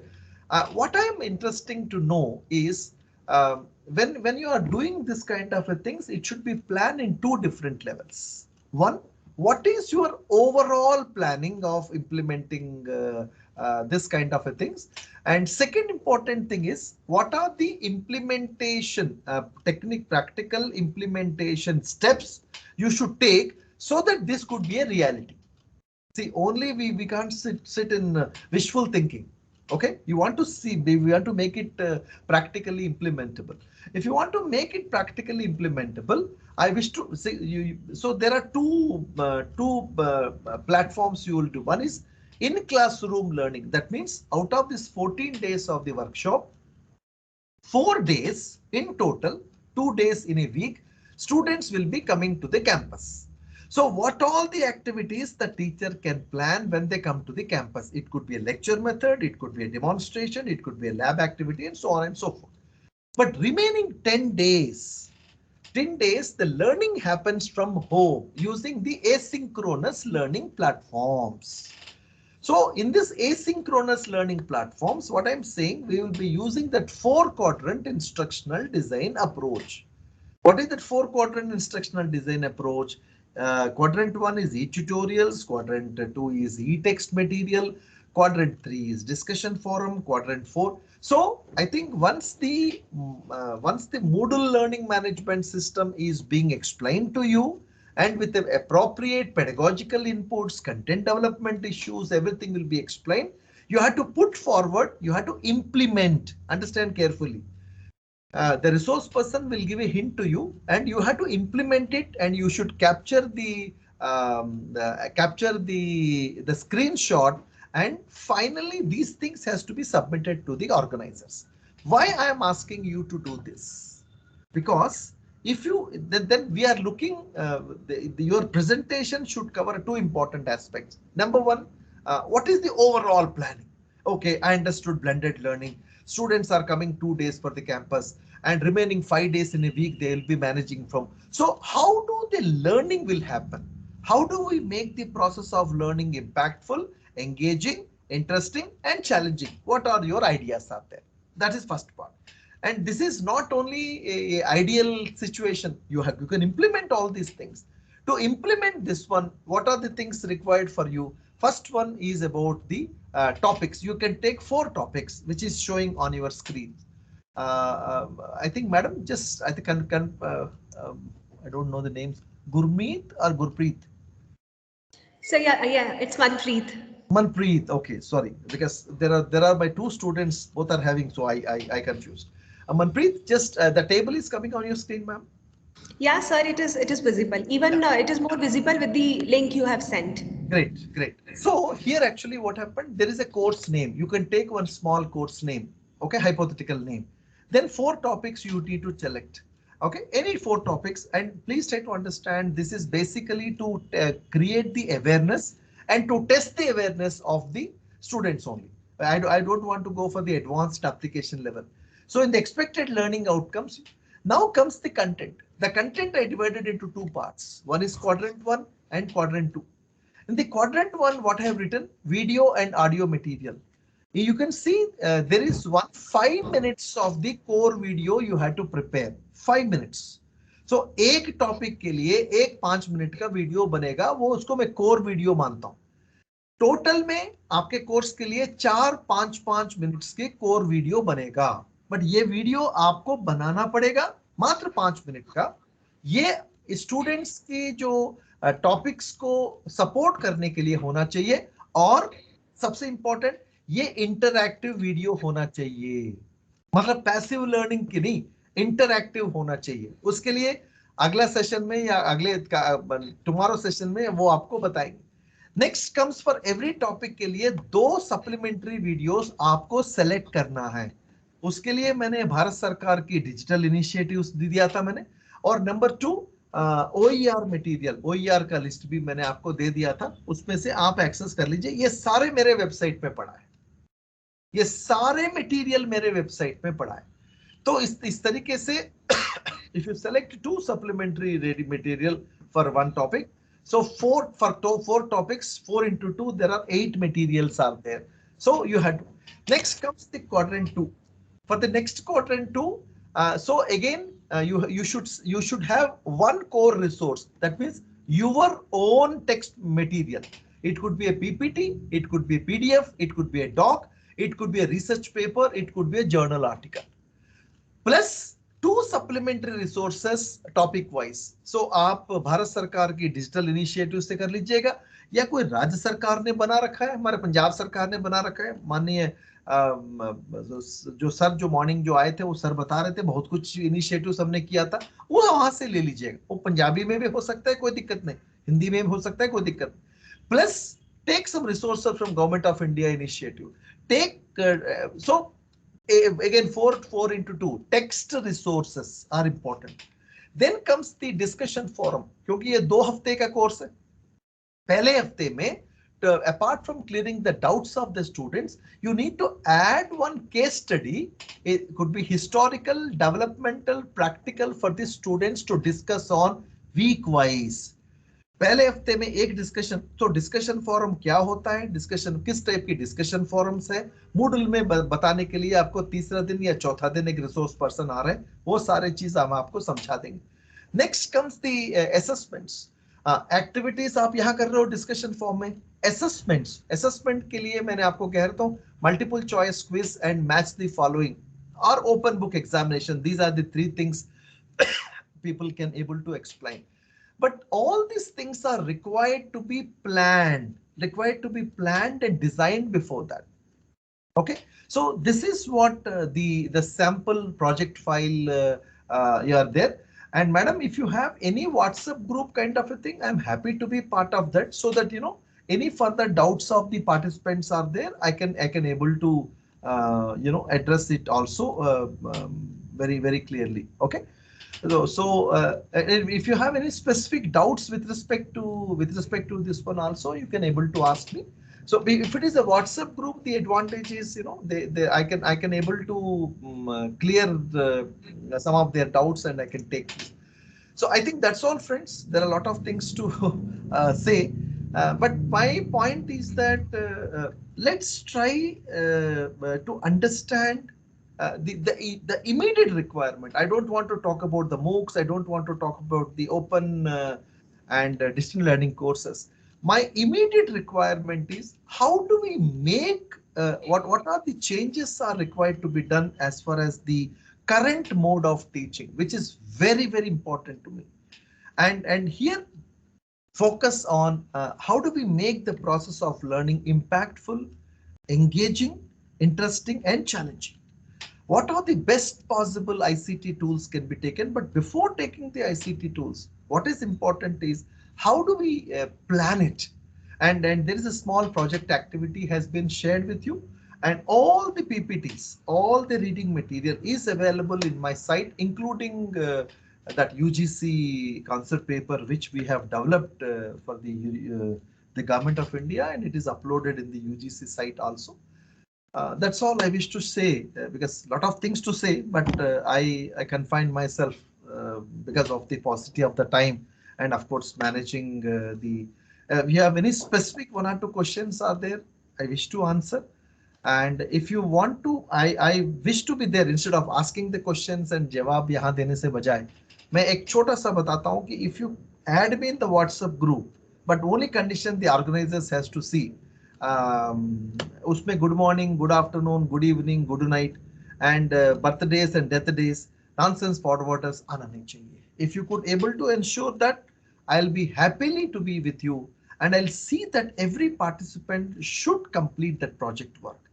Again, I'm telling you, friends, I want to see Sri Aurobindo College of Commerce and Management should be a role model. I know how seriously your principal will work, Professor Vishal Kumarji.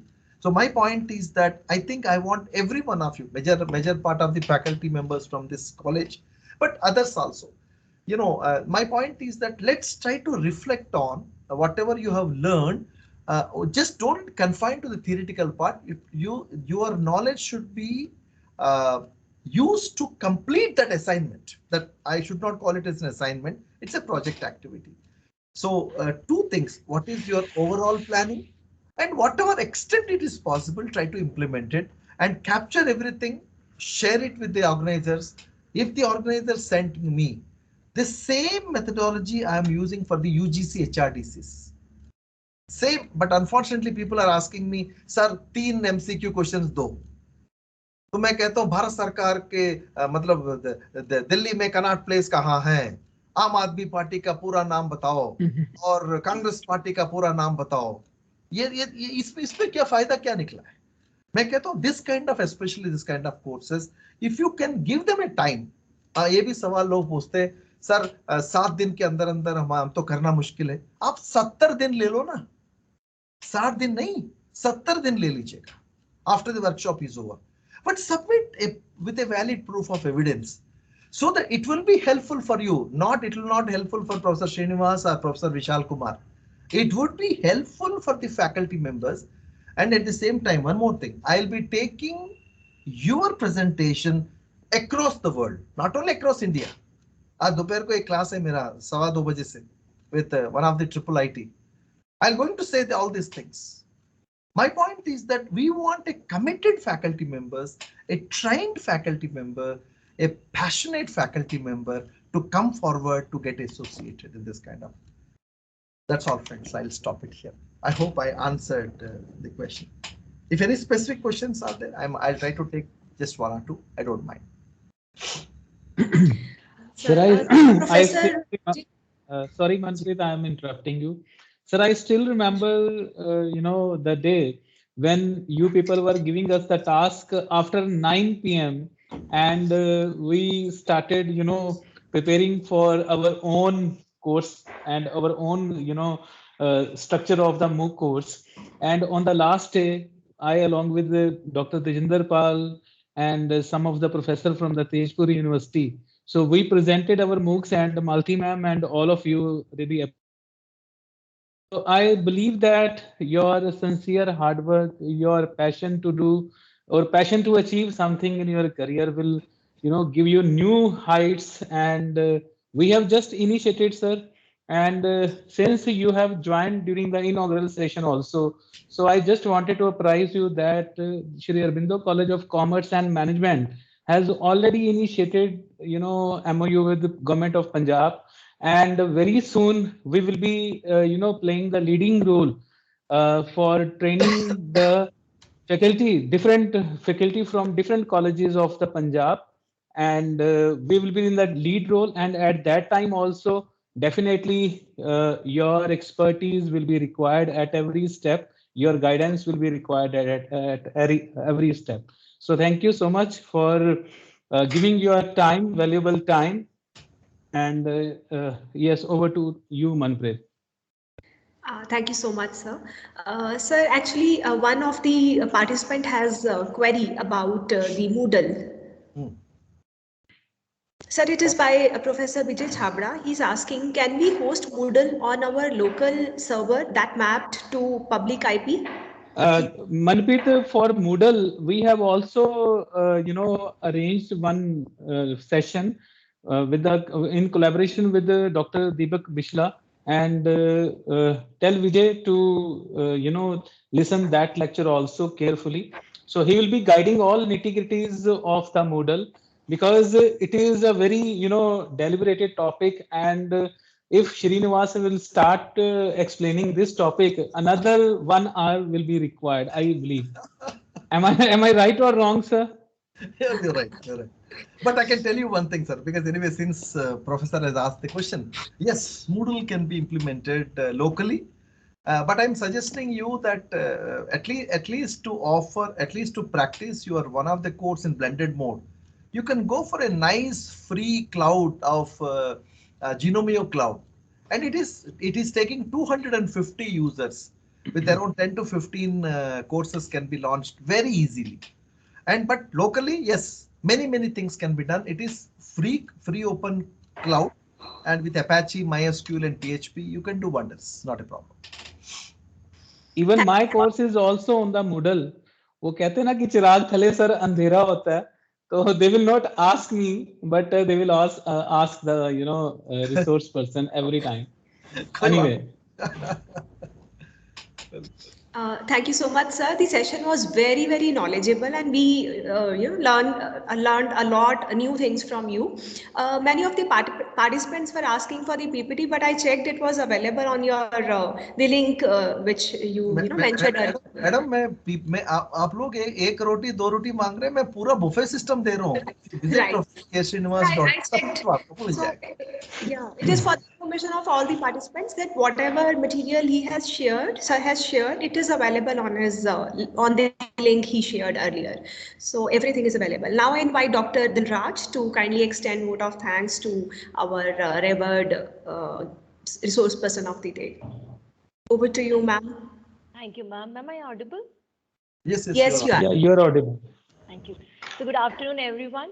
It's really my privilege to propose a vote of thanks to an eminent dynamic personality, Professor K. Srinivas. I am immensely grateful to you, sir, for your esteemed presence and your contribution in our FDP program. Your thoughts have really enlightened our minds and have shown us a new path, especially your learning portal. And your insights about summative assessment tools, OERs, CCCs, content and mind mapping tools, digital content development tools, the project work, these all were really very thought provoking. And your own ideas regarding impactful, interesting, challenging, engaging learning, and the elegance of explanation of everything has really made this today's session a lively one. So it has been stated that what a teacher writes on the blackboard of life can never be erased. So you have really made a remarkable contribution in making us all a better educator come mentor. So today we really had an opportunity to hear your thoughts, sir, and this will surely be going to benefit us in our teaching learning process. So thank you so much, sir, from the bottom of my heart for sparing your precious time and enlightening all of us. And I also extend my warm thanks to all the faculty members of RFDC for their tenacious efforts. My sincere gratitude goes to all the participants of FDP today. Thank you so much for attending today's session.